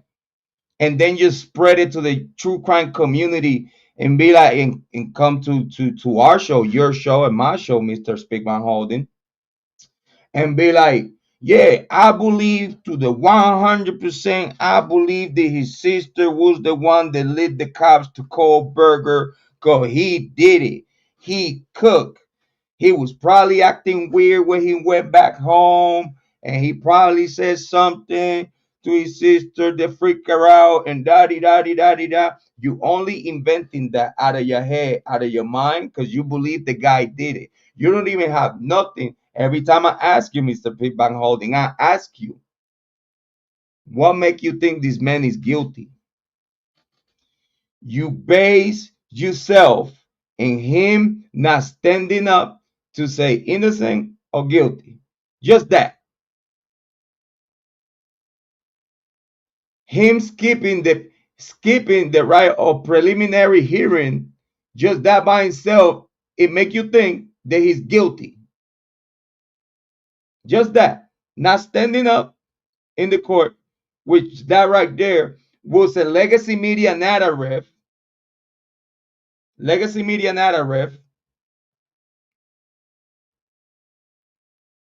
that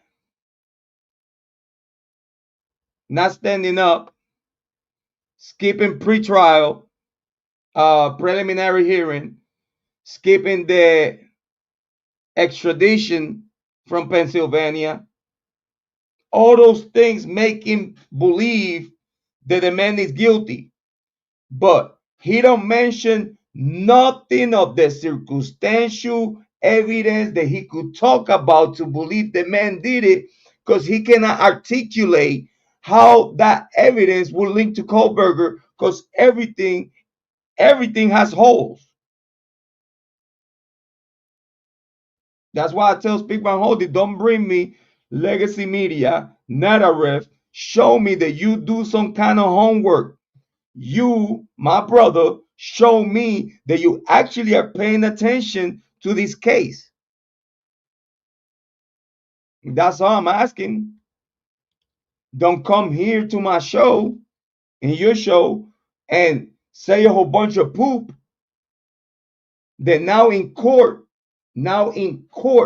shows that you was talking poop when you was talking here in our show.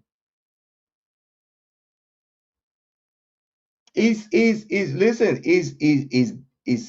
sad because I wish other content creators could feel the satisfaction that I feel every time it's a court hearing.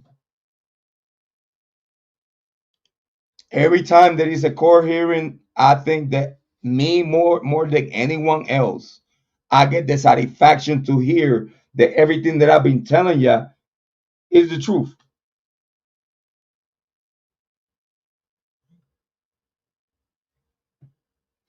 So let's listen. I wanna take a look at one of the very beginning, one of the very first interviews with Steve Goncalves and family, right? I want you to pay attention because if you ask me, it's very telling. It's very telling to see family members speaking certain things in the way they do. All right. So let's take a little second because I'm gonna make a clip out of this, and give me a second. I'm gonna do something here real quick.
All right, can everybody hear me? Mic check 1 2 1 2. Mic check 1 2 1 2.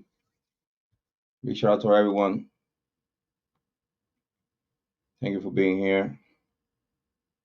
Try to get to the chat. Listen, we're gonna listen to Steve Goncalves and his wife. This was 2 years ago. This was 2 years ago. And knowing what we know today, I think it's good. I think it's good, if you ask me, for us to listen to the Goncalves family, knowing what we know today. Knowing what we know today is good to listen to what they have to say. So, without further ado, let's listen, and I'll be commentating over it. So, hopefully, everybody. Thank you. Though. I appreciate Caitlin. I appreciate you. It's always a great review. Yes. Big shout out to Cindy, Amy Conway, Wayne, Caitlin. I'll get to the chat. I promise. So, without further ado, let's listen to Steve Goncalves and his wife, Goncalves family, talking about the Idaho Fall. Year. I mean, it's hard to believe, right? How are you guys doing? I think people would love to know that. I think we're doing the best we can, and I think that is to be thankful to all the people that are wondering about us. They really get us through. You know, coworkers, friends, they're like family now, and I think it'd be much harder without all the love and support. Yeah, we got a page where we're able to talk to people all across the world that this has made an impact and change in their life. So that helps. You know, Christy can share and say she's having a rough day or a bad day, or post a photo or an image, and she gets that, some positive feedback. Lots of positive feedback. And friends of Kaylee that we haven't even met will send us photos of times that they had together. So whenever you get to see new photos of your daughters, and I pass those on to the other victims' parents as well, and that's always nice. So That would mean a lot. It does. That would mean So it's confirmed. It's confirmed by Steve Goncalves that they have people reaching from all over the world. So it's good to know that 2 years ago, it was well documented of the reach of this criminal case. A reach that it got to spin around the world, and we have the Goncalves family communicating to people from all over the world, which many opportunities will show up. Donations, cooperations, collaborations, assistance from all those people all over the world. It will be available to the Goncalves out of pity, out of feeling sorry for them, just empathy, just empathy by itself will have a regular human being that did never give $2 to a homeless person. But sometimes empathy will make others to literally give every little cent that they have to someone that went through something that they could relate with. They will literally stop thinking about themselves to think about them. So I'm very happy and glad that we could confirm through Steve Goncalves what we knew already, that back then, 2 years ago, this case was ringing bells all over the world. If that's all over the world, just imagine the future jurors for this case. I have told you, we spoke about this yesterday. It don't matter who's going to be the jurors in this case. Bryan Kohberger is cooked either way. Even though it's no evidence that will say, listen, these people are already pre-made their mind. I'm telling you right now, 2 years ago, it was people from all over the world already believing what they were saying, what the state was saying. Way before Bryan Kohberger, everybody was believing what they were saying. Let's continue.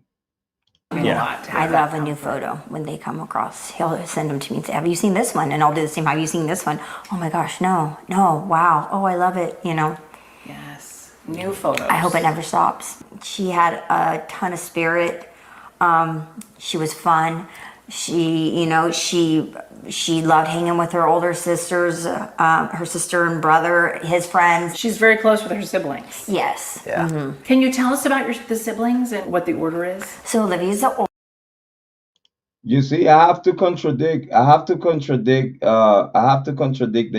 lady. I have to contradict the lady on her statement on how close Kaylee was with her female sisters, with her sisters. Oh, with Olivia.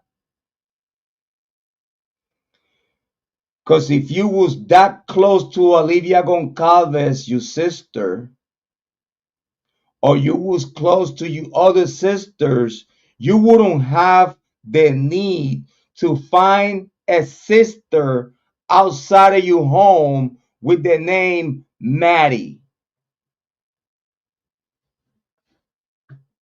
Am I making sense? I'm a parent. I'm a parent. I'm a parent to tell my kids that your best friends are your brother and sister. Your best friends, your best friends, your brother and your sister. And that better stay that way. Better. Because y'all all y'all got. Y'all all y'all got. Y'all gonna grow up and y'all gonna realize that after me and your mama are gone, y'all all y'all got. Y'all gonna need each other one day. Y'all family first. If Kaylee was close to her sisters or to her sister Olivia Goncalves, she would not have the need to have a best friend called Maddie. Because she's so close to her sisters. She's so close to Olivia Goncalves that Olivia would be Maddie. All that sister love that Kaylee was giving to Maddie, she have a sister home to give it to her.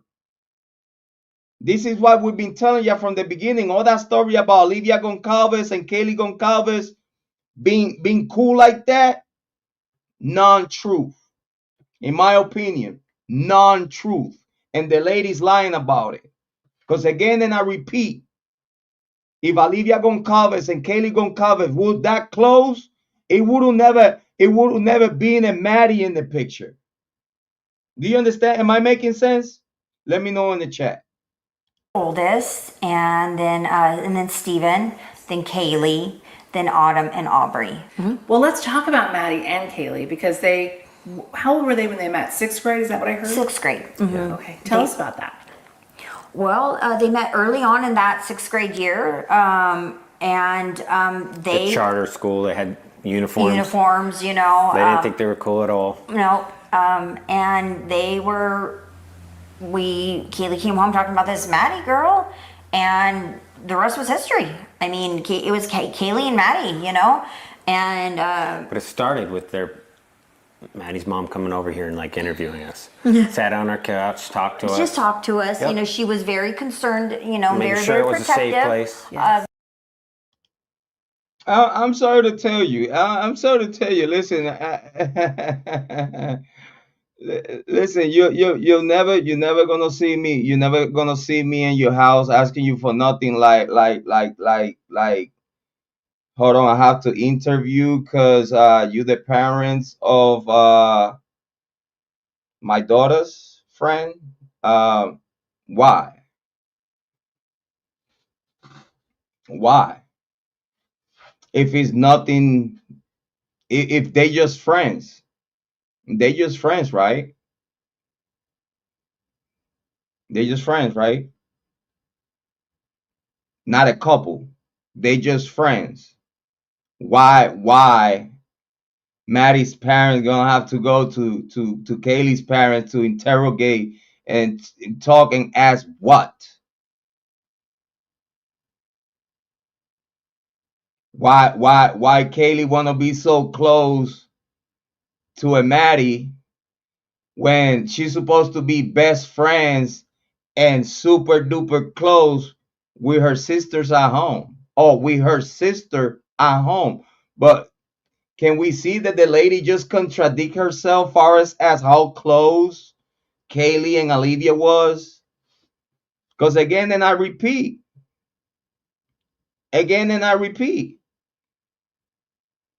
if Kaylee and Olivia was that close, and Maddie would have never existed.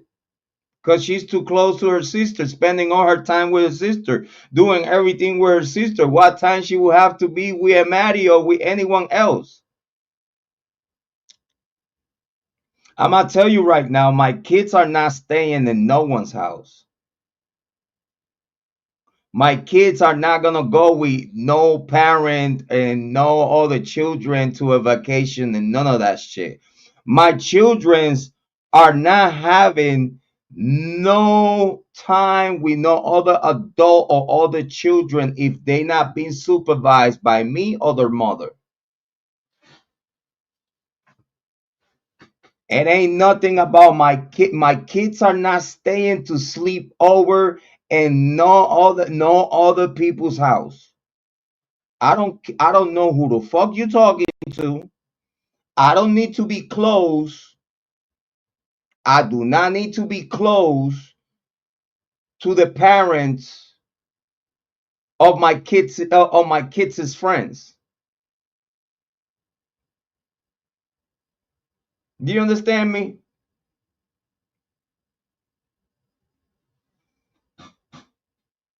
this is not a white and Puerto Rican thing. You understand me? It's all about parenting. Is know how to parent your kids, parent your children. Is no reason for me to go to none of my kids' friends' parents and interrogate him or try to be cool with him for what? For what?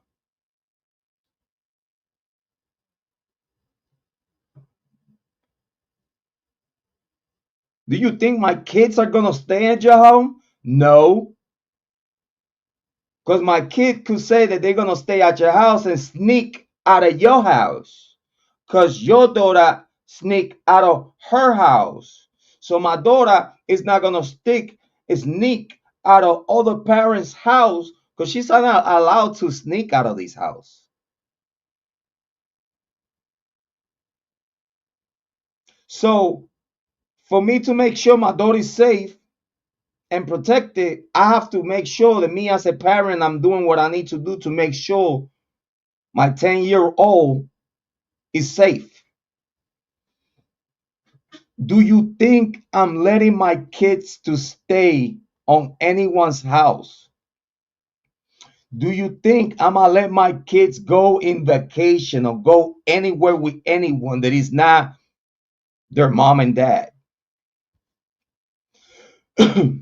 Why my kid is gonna go to do anything with other family when whatever they could have done with that family, we do. We go out, we do this, we do that, we go there, we go here, together as a family. It's no need for my kids to go spend family time with other family because they have their own family. You understand me? So that's why all these other they try they met in in sixth grade, right? They became best friends in sixth grade, right? Right after that, it was all Maddie and her, right? What time Kaylee have to spend time with her sister Olivia? None.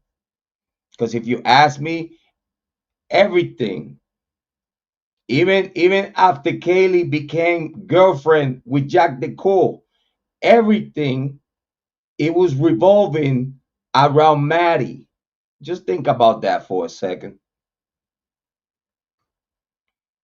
How can someone become that important in your life and it's just your friend when you have a big family? Just think about that for a second. For those that know what I'm talking about.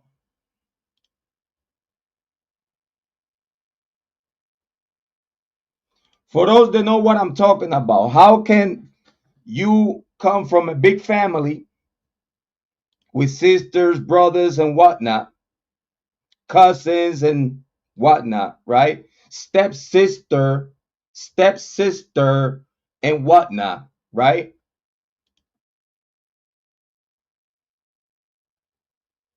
You was never allowed to have a relationship with your stepsister. You was not cool with your own sister at home, but you was best friends in sixth grade, even died with her for all those years. Now you tell me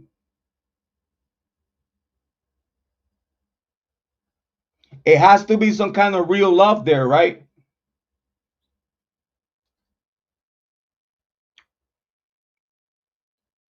Girls these days, girl these days, and back in the days,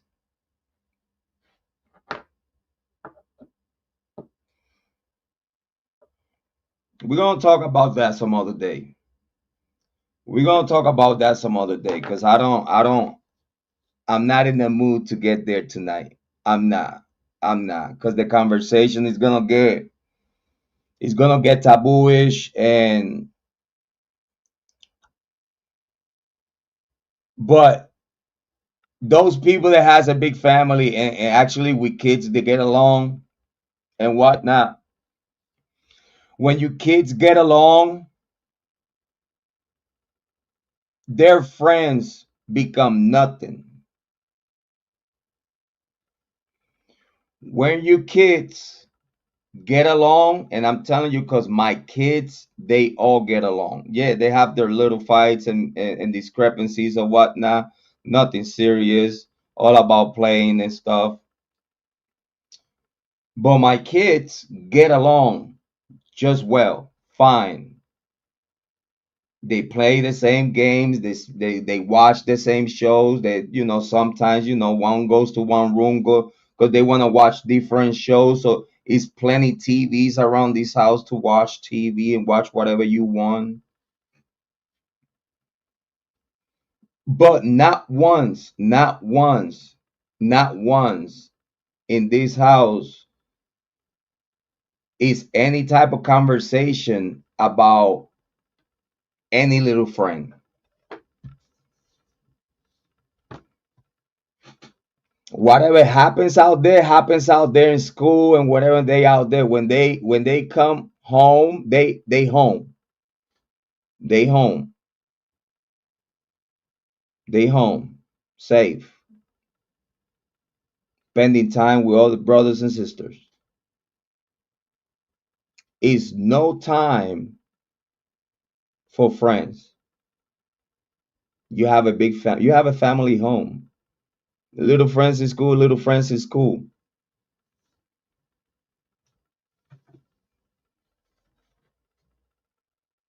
My daughter Nelly Rose, she focused in school. She's amazing. She's a 100%, 100% of 100% student. She's one of those smart kid, good kid, work hard in school, work hard at home. She have fun. She enjoy herself. She got her privileges. But not one time, not one time, not one time. She went through sixth grade. My daughter went through sixth grade, right?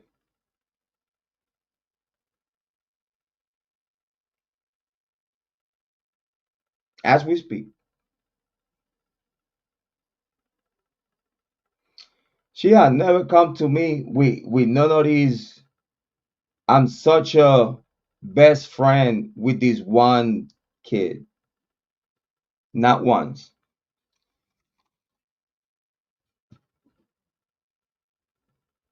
Not once. My daughter has never come like, "All right, daddy, can I call my friend?" Or "Daddy, can I go and visit my friend?" Or "Daddy, can mommy take me to the park, play with my..." None of that. My daughter can't wait to get home for her to do what she does when she home. Believe me, she's busy. She's tablets, her phone, playing her games, watching her shows. Like, she's super busy. She's busy. My daughter is too busy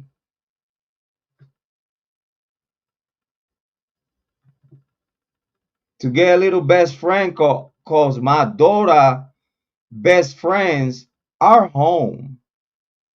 Her brother, her two sisters,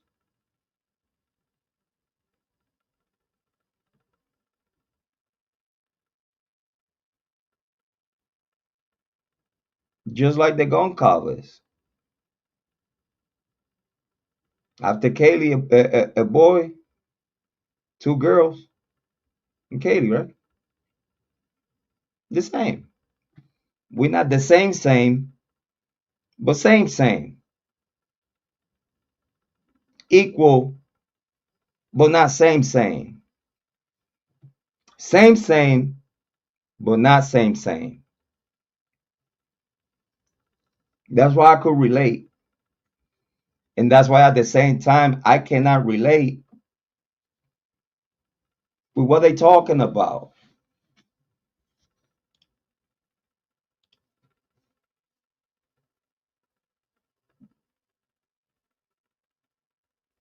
I gotta say, Kaylee and Maddie love each other a little too much. For those that could read between the lines.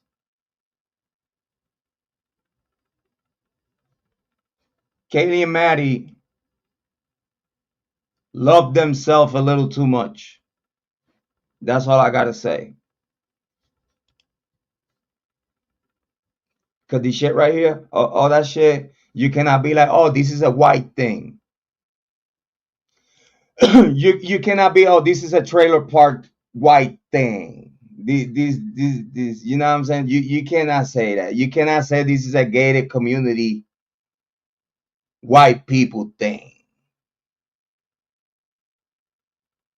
That my kids having brothers and sisters home, they become that best friends since 6th grade for years and years to come. They even die together. Until death do us apart. Right? What it could be one of the motives for an ex-boyfriend and boyfriend killing their ex-girlfriend and girlfriend that are best friends in the same room, and due to the inside of the house, the only people they will snitch is Ethan and Santa. And you know that for a fact because you are that close to their circle.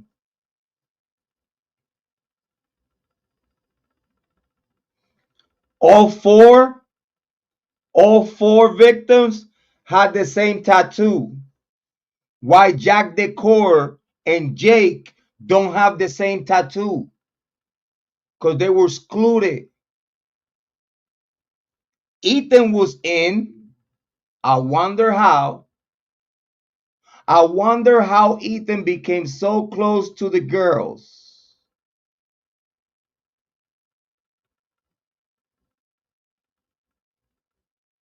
How can Ethan and Santa become so close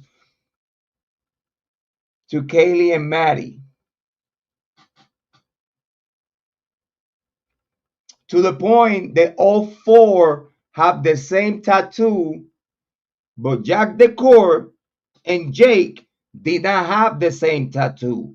Dylan Mortensen did not have the same tattoo until after the death, mocking the victims. Like saying, like, ha ha, you got that tattoo because this one reason that she probably knew what was the reason what that tattoo was all about. But now she had the tattoo after they dead because she couldn't have that tattoo while they were alive. Because she was not cool with them like that. That tattoo, she put it on her to try to make people look like, oh, that she was cool with them like that. No, she was fucking evil. It's someone they couldn't trust, if you ask me, was Dylan. That's why all four dead victims had the same tattoo. All the four same victims got the same tattoo, but Jack Decor didn't have it. Jake didn't have it. But this is the same ex-boyfriend and boyfriend. You get that? You get that? Maddie was always in from the top. It was Kaylee and Maddie. Everything else is none give a fuck. And now I'm asking, how the fuck they came so close with Ethan and Santa to the point that all four have their initials in their bodies?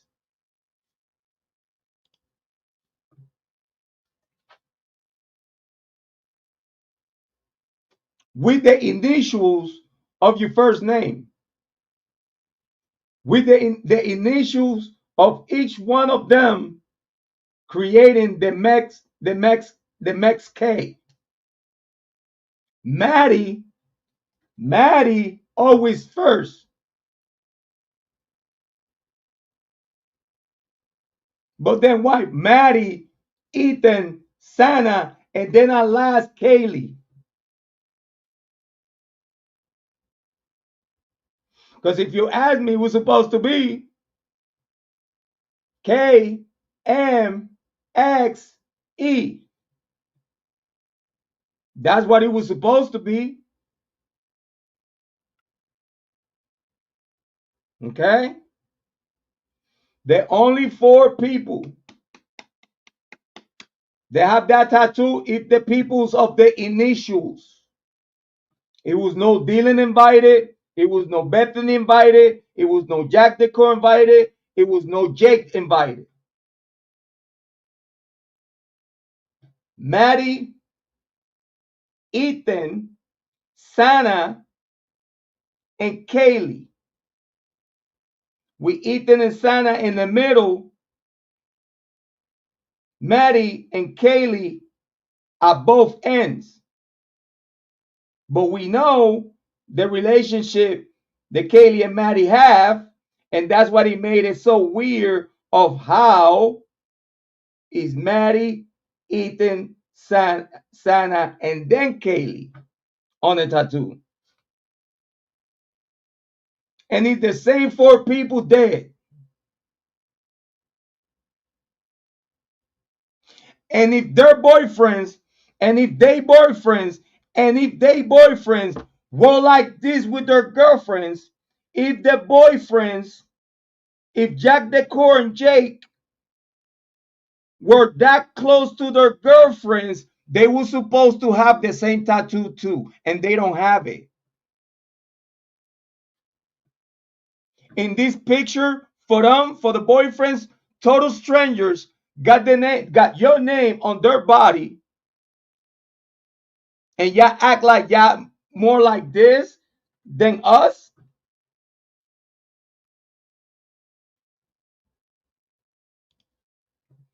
Them 4 were close. They had to have a reason to be that close to the point to have the same tattoo of their first name initials, with no one else included. We know Jack Decor, we know Jake. It was them 4. It had to be a reason for that. Okay? The possible reasons for that, y'all don't want to hear that.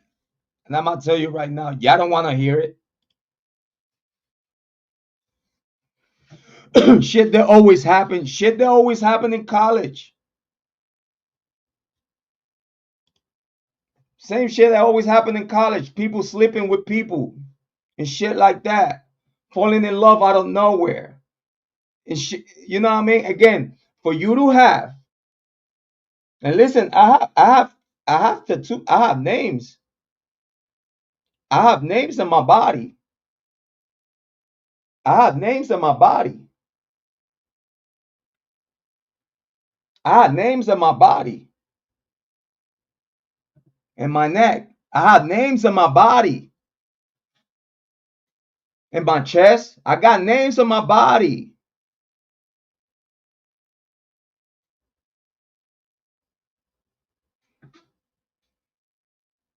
They meant something in my life.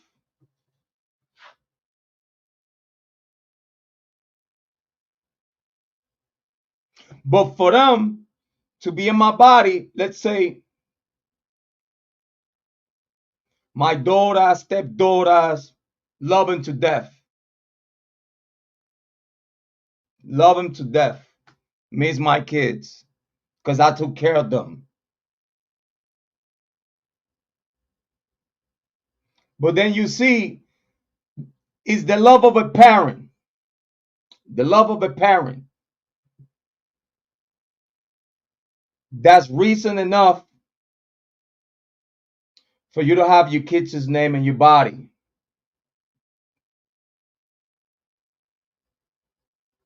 I have ex-girlfriend's name in my body.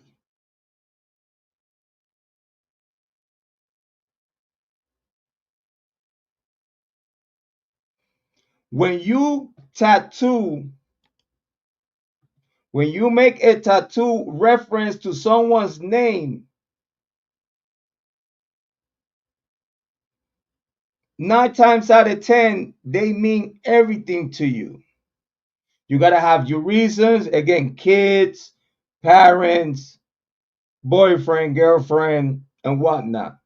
But I want everybody to understand that when you impregnate your skin with someone's name, they mean more than anything and everything at that moment.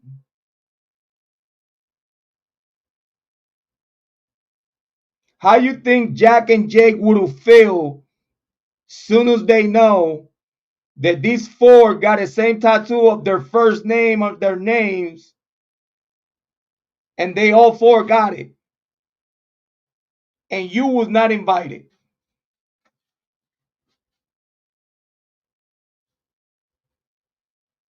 Now you know that your girlfriends, in this case Kaylee, she already have a priority. Maddie.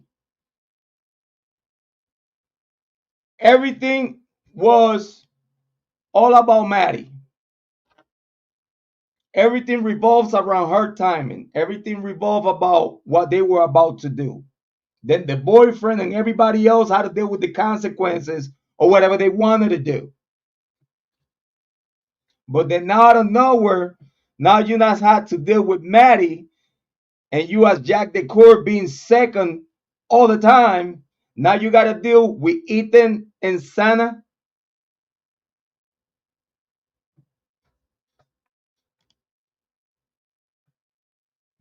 Just think about it for a second.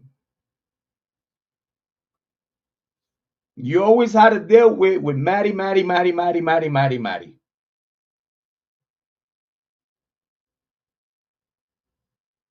And then now he's Maddie, Ethan, and Sana. Maddie, Ethan, and Sana. Maddie, Ethan, and Sana. Maddie, Ethan, and Sana. And then Jack Decor now is fourth in the back of the bus. Not just that.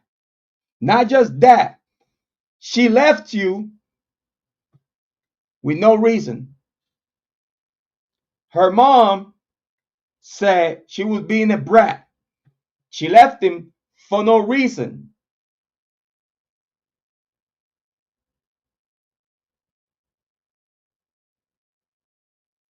Do you know where I'm trying to get? Do you see where I'm trying to take you to without saying it?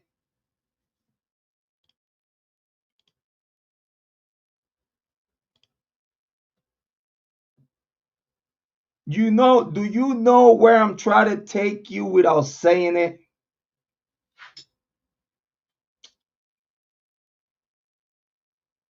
You became boyfriend with Kaylee, but then the real girlfriend or boyfriend, it was Maddie. Not saying literally, but let's say Maddie was always priority. Jack Decor had to deal with the extra time that she got for him. But then now it's not just Maddie, but it's Ethan and Sana. And y'all all got tattoos? The same tattoos with y'all names?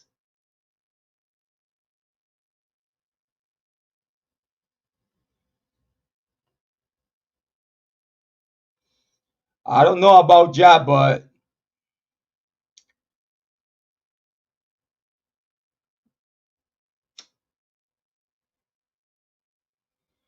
and then he get left.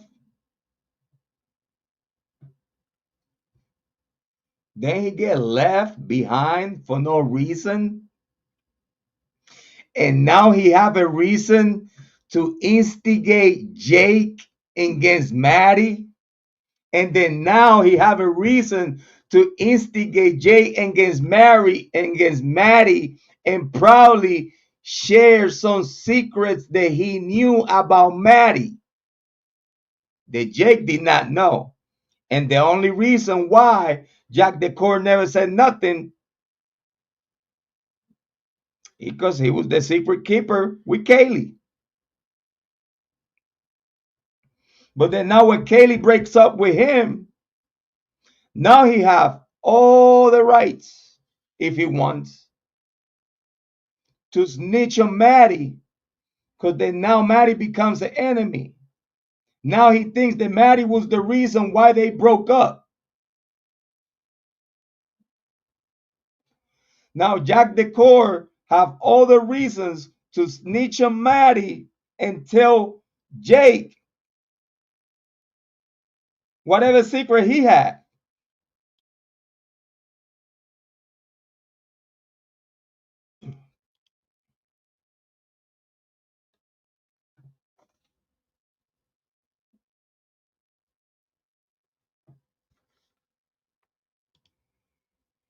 What's the reason of an ex-boyfriend and boyfriend 9 times out of 10 for killing their ex-girlfriend and and girlfriend? 9 times out of 10, what was the major reason? Jealousy, right? Jealousy, right? Have y'all know how serious could be jealousy? And they just wanna inflict the worst pain on you. They wanna inflict on you the same pain that they felt when they found out. Don't forget, Kaylee did share certain things with Adam that it could have confirmed what at that moment it could be speculation. People say like, "Oh, it was Maddie that said something to Adam." Nah, shut up. It was it was Maddie asking Kaylee, "Kaylee, what did you tell Adam?" And Kaylee, with the thicker voice, she was like, "I told him everything." Cause the cringy voice is not Kaylee, it's Maddie's. It's just what we have here. Some true crime content creators that are sick as fuck and purposely wanna put everything backwards to confuse the people. That's how bad is Satan involved in this case. It's satanic, it's diabolical. Even content creators daring to fucking push false narratives saying that it was Maddie that said something to Adam, and then Kaylee asked Maddie, "Oh, Maddie, what did you do Adam?" No, shut the fuck up. We watched the footage when it came out. We watched the footage when it came out. Then it got all patched up by content creators over here to make it look like it was the opposite thing, to come and confuse you, to come here to YouTube and confuse you. So y'all never get to the truth. It's content creators that they literally are getting paid to push false narrative here in true crime. Let's continue. You know, Maddie spending the night places or even coming over for a couple hours during the day, you know. But it ended with us taking her daughter to another country and her taking our daughter, you know, to Hawaii. So and yeah, you know, very trust was there. Trust was there. Trust was there. Who the fuck are you for me to trust you? Who the fuck is you for me to trust you with my child? Fuck out of here. Oh, the trust was there. The trust was there. Y'all wanna act like Kaylee and Maddie were girlfriends. That's how y'all acting. Y'all acting like they were girlfriends. Girlfriends. Y'all not acting like they were just friends. No. No. Oh, why? It's a white thing. Parents take other parents' kids out to vacations and shit when you don't know what the fuck they. Shut the fuck up. That's not a white thing. It's a parenting thing that you don't do that. You don't send your kids with fucking total strangers just because your kids are friends with them. You don't know these people. You don't know what they all about in their own home. Because your daughter is girlfriend having a hush hush lesbian relationship or bisexual in this case, bisexual relationship, y'all want to make it look like, oh yeah, they were the best of friends. The best of friends. Oh, the best of friends. Have y'all seen the fucking pictures?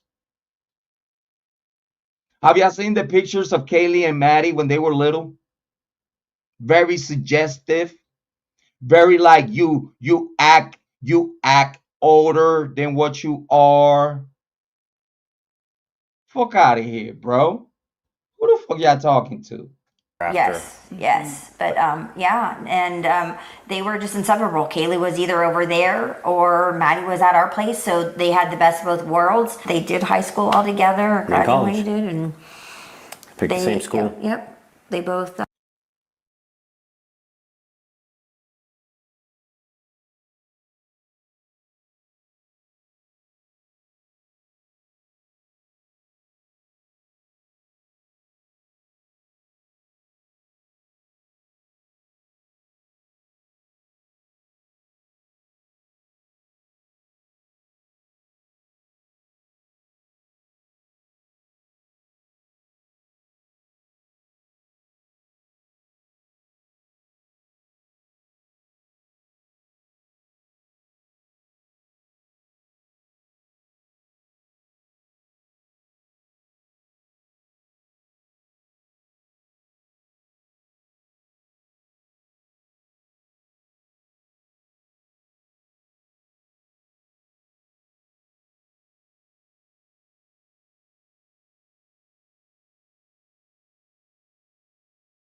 All right. Thank you, Kaylee. I appreciate it. I was muted. So I go back to how I started. You cannot act like you do things different as a parent. You cannot, we are around the same age. We are around the same age. You cannot act like, oh, I'm a modern parent. Or just because financials, just because financials and money put me in a position to act different. No. When you're a parent, it don't matter how much money you got. You're always gonna be a parent and you're gonna do things that other parents will listen to what you say and they're gonna be like, you know what? Yeah, cool shit. But then it's gonna be other parents gonna be like, don't you think that the relationship that your kid have with my kid is a little weird? That they act like girlfriends instead of friends? Because one thing is having a friend and acting like a friend. Another thing is acting like a girlfriend. It's only one way to parenting, and it's the right way. You cannot allow or let your kids move sideways a little bit and then act like, well, they acting sideways, but they're okay. No, they sideways. And then you, as a parent, oh, they're not because they get, oh, we're gonna go on vacations. We have to take Maddie. No, who? What? Is you paying for her? Is you paying for her? Is her parents paying for her? And anyway, why we want to bring anyone else that is not family on a trip? Why? Unless, unless the dad had nefarious intentions towards Maddie, Steve Goncalves. And you going on vacation, you're going to the beach, you're going to the pool. Now you want to see Maddie at that age in bikini without the supervision of their parents. Huh?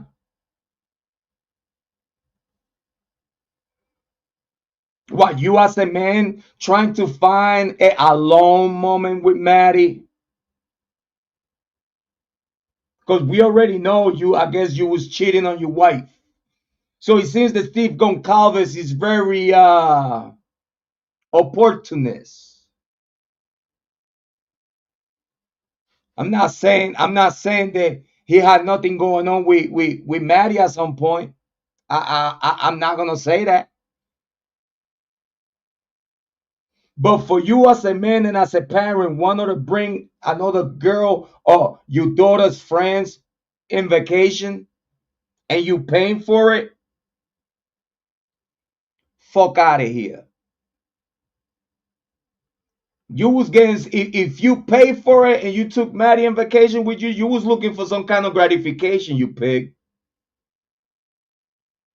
Not just cause no, it's my daughter. My daughter do what I tell her to do. And if we go on a vacation and you want to take Maddie, you're not taking Maddie. I'm not paying for her. I don't give a fuck what you talking about. You my child. You're gonna do what I tell you to do. That's it. And especially if it's you the one that wanted to go on that trip and I'm paying for it because you wanted to go. Oh no, you're gonna do what I say. I don't know who the fuck you're talking to. If I'm paying for shit, I don't care how much money I got. I'm not gonna pay for one of your little friends to come on the trip with me and my wife and my kids. So now I'm responsible for my kids, to watching my kids. Now I have to make myself responsible in a vacation to all of someone else's kid. No, that only happened if their daughter Kaylee, it was girlfriend having some kind of extracurricular relationship with Maddie. Because as friends, fuck out of here. I don't care how much money I got.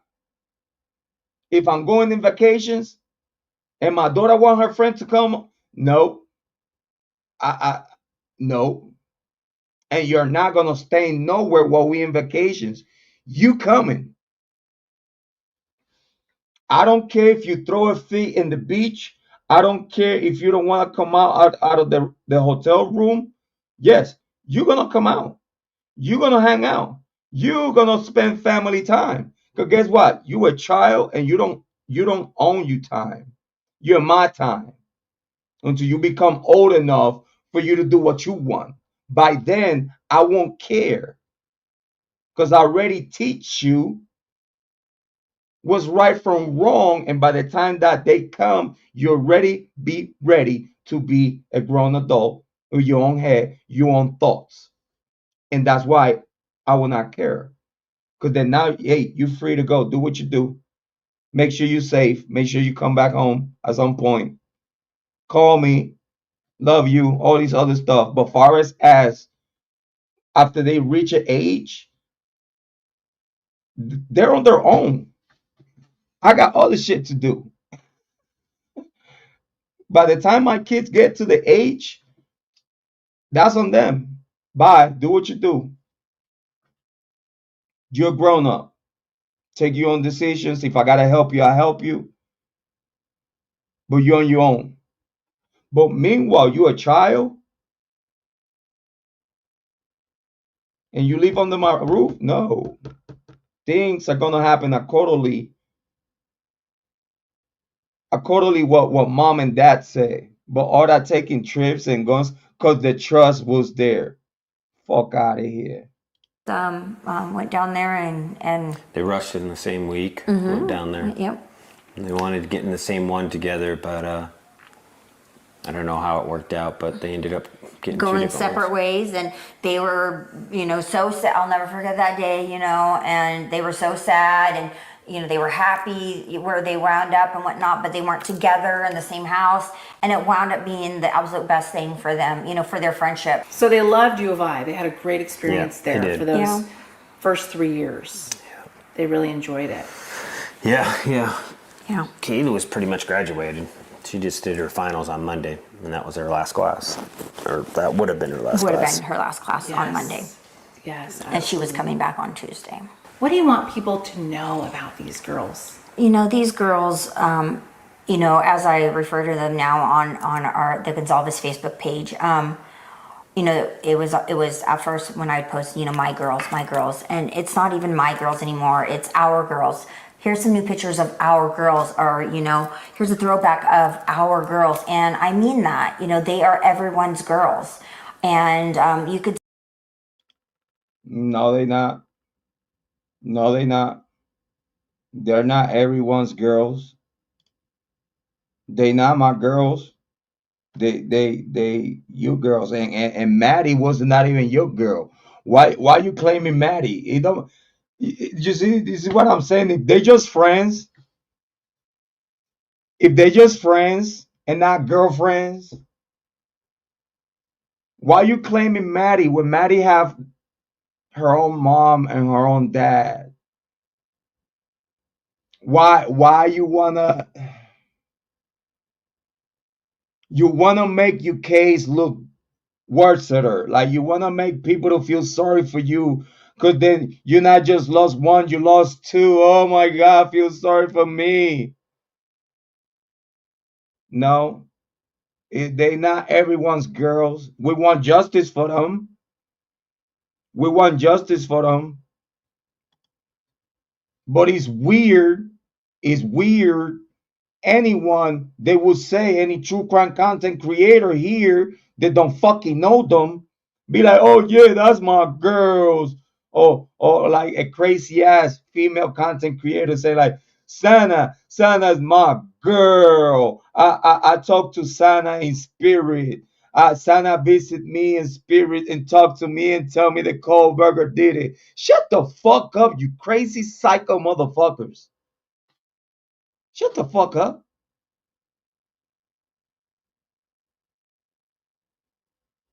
Cause yeah, I understand people read the tarots and some people are mediums and shit like that, but this one particular crazy ass bitch, she just fucking lunatic.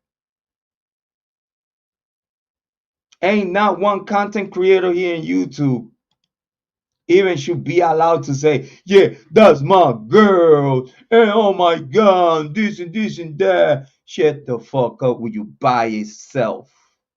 You just bias. You want to sound to the point so the Goncalves listen to your show probably one day and be like, oh, I want to come and give this person an interview. Oh, this one content creator talks so good about us, like the sucker for love drunk turkey show. Sucker for love.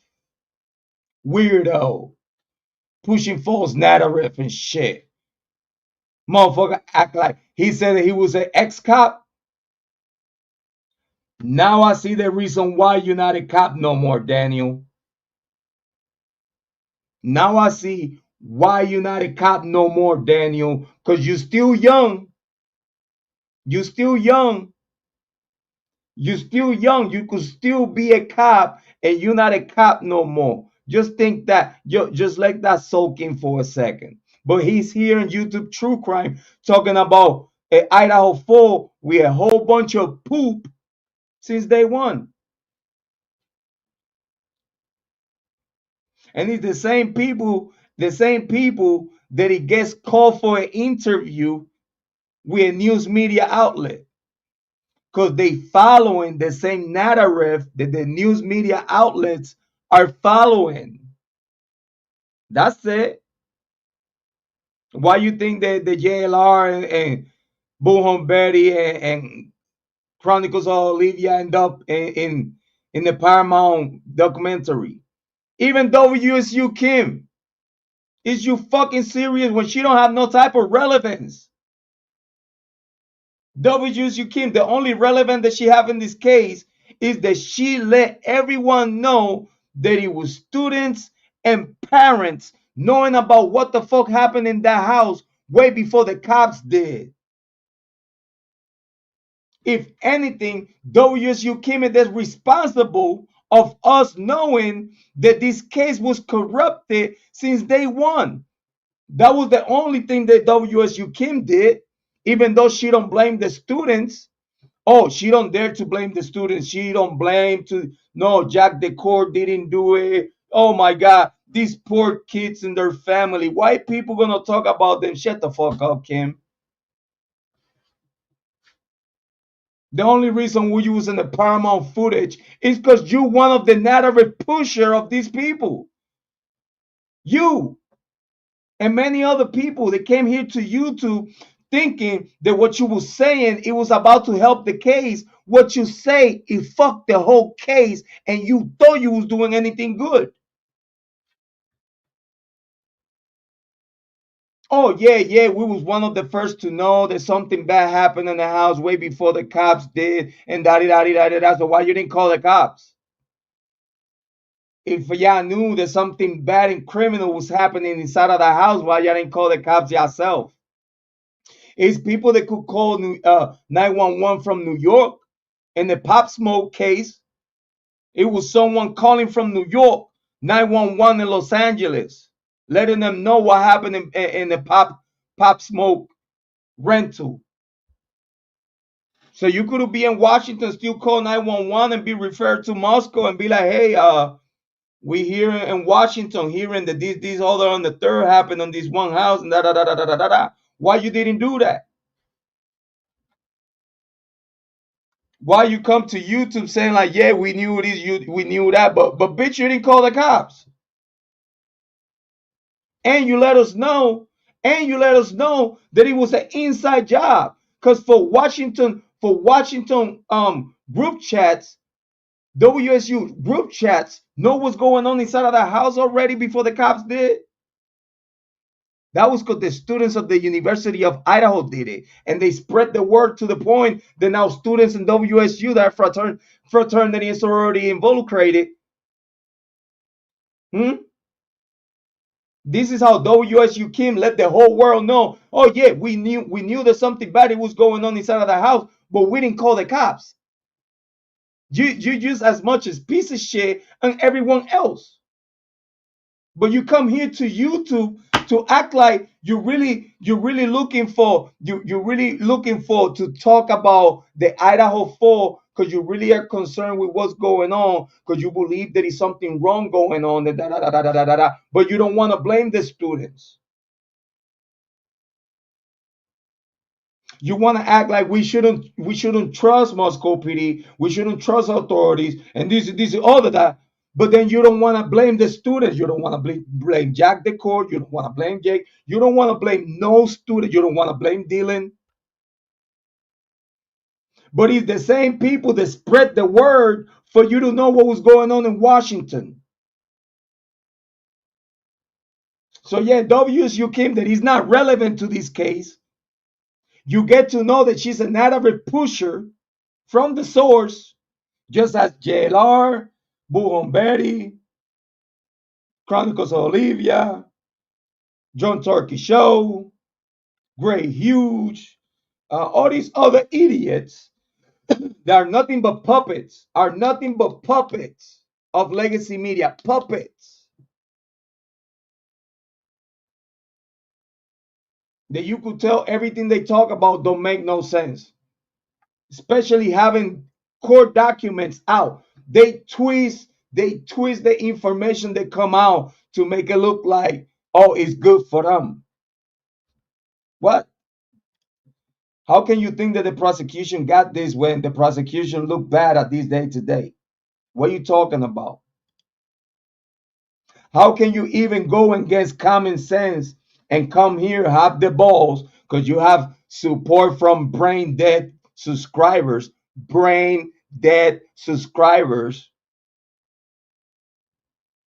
As soon as you turn the camera, you say what you say, and they literally believe anything you say out your motherfucking mouth. And if that's not a brainwash, I don't know what the fuck it is. But you know what though? I think I've been here for too long. I want to preserve my voice because I want to keep coming through. But I'm gonna have to have another conversation with you about the Goncalves and go through the interviews and whatnot, so we could have a proper perspective of what these people put in the air. Because all these people, it seems that they just pushing narrative and they don't care about the justice of these 4 young adults. Big shout out to everyone. Thank you so much. Big shout out to Amy Conway, Kate Flynn. Thank you so much. Cindy, thank you so much. Wayne, thank you for being here. Very appreciate it. Philosopher, thank you for being here. Very appreciate it. Thank you so much. Everyone else, thank you so much for being here. Very so much appreciate it. We're probably gonna come back tomorrow. We're gonna keep talking about it. It's just that you know what I'm saying. I gotta tease the fuck out of you. I have I have I have to tease the fuck out of you because you know what I mean.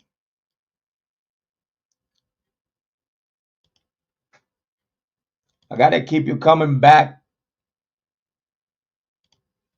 to listening to stuff that it makes sense, not shit that they just trying to push. I'm gonna tease the fuck out of you. I'm gonna leave that there. Thank you so much to everyone that he came and have a conversation in the chat. Big shout out to all of ya. Thank you for your time. Thank you for your conversation. Very so much appreciated. Big shout out to Cindy. Cindy Abel, always here. Very appreciated. Thank you to all the ladies. I mean it from the bottom of my heart. Thank you for being here. Yeah, but I have to leave it there. I have to leave it there because I already know myself, and I'm gonna start getting into way more. This is gonna have me here for another 3 hours. We're already in a 3 hour 35 minutes. It's gonna be around 3 hours by the time I edit it, you know, and cut the calories, you know, cut the intro. You know me, I always cut the intro. I just want you to have the meats and potatoes of the conversation. You know, I want you to have the show. That's why I always cut all the intros and whatnot. So like that, I just have the show without the intro. Because 9 times out of 10, the intro is pretty long, and I totally understand that. But again, especially when I pop out of nowhere, I like to let the intro run to have people coming in the chat. You know what I mean? And 9 times out of 10, when I see some good likes and I see people in the chat and I see people watching, you know, 9 times out of 10, that's when I start. I want to make sure that the right people is here for me to start. If Amy Conway is here, I'm ready to start. Joanne here, ready to start. Rock Shock here, ready to start. You know what I mean? It's certain people that I always wait for them to pop up in the chat for me to start. And if I see that they don't show up, I'll start anyway. Because the show must go on. But I always wait for y'all and I expect y'all to be here with us, having conversations and spending a good time in the morning. Probably get a little laugh, probably get a little tear. But it's always a good time when we're here. So I appreciate all of y'all. Please make sure if you find any value in the content we provide here, hit me up in the Cash App. You know, it's always super chats. You know what I'm saying? It's always super chats, Cash Apps, and all these other good stuff to show love. We very much appreciate. Please make sure to click like, subscribe, and share the content. And stay tuned in with Jrod on point and what we got going on here and On Point True Crime. Thank you so much, everyone that was here today.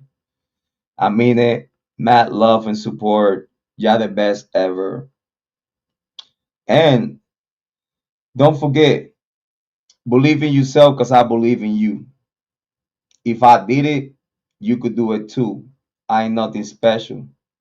I believe that you're going to take the best decisions in your life for yourself and for everyone around you.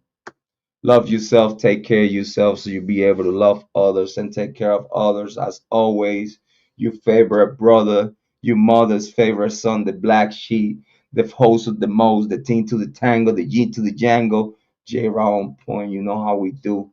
Love y'all, ladies. As always, thank you for being here, having the conversation. I'm going to leave you with your favorite song, my favorite song. You so sexy. Have a good morning, ladies. I appreciate y'all. Thank you for being here. Matt Love.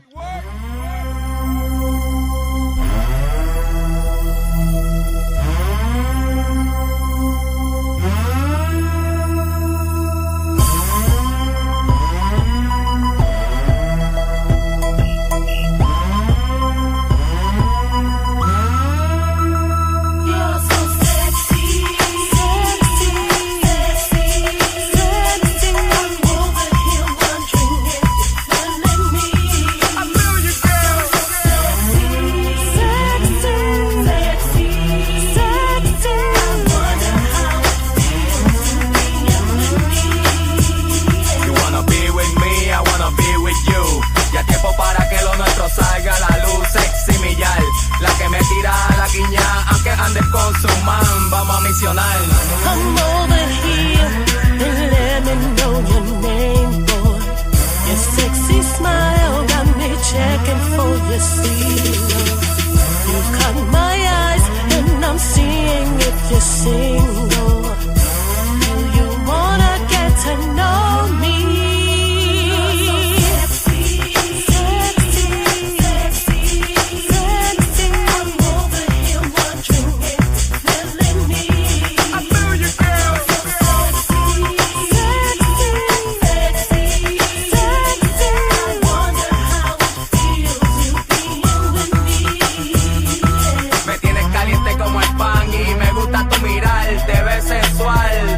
Pero aunque tengas compromiso, fácilmente te hipnotizo.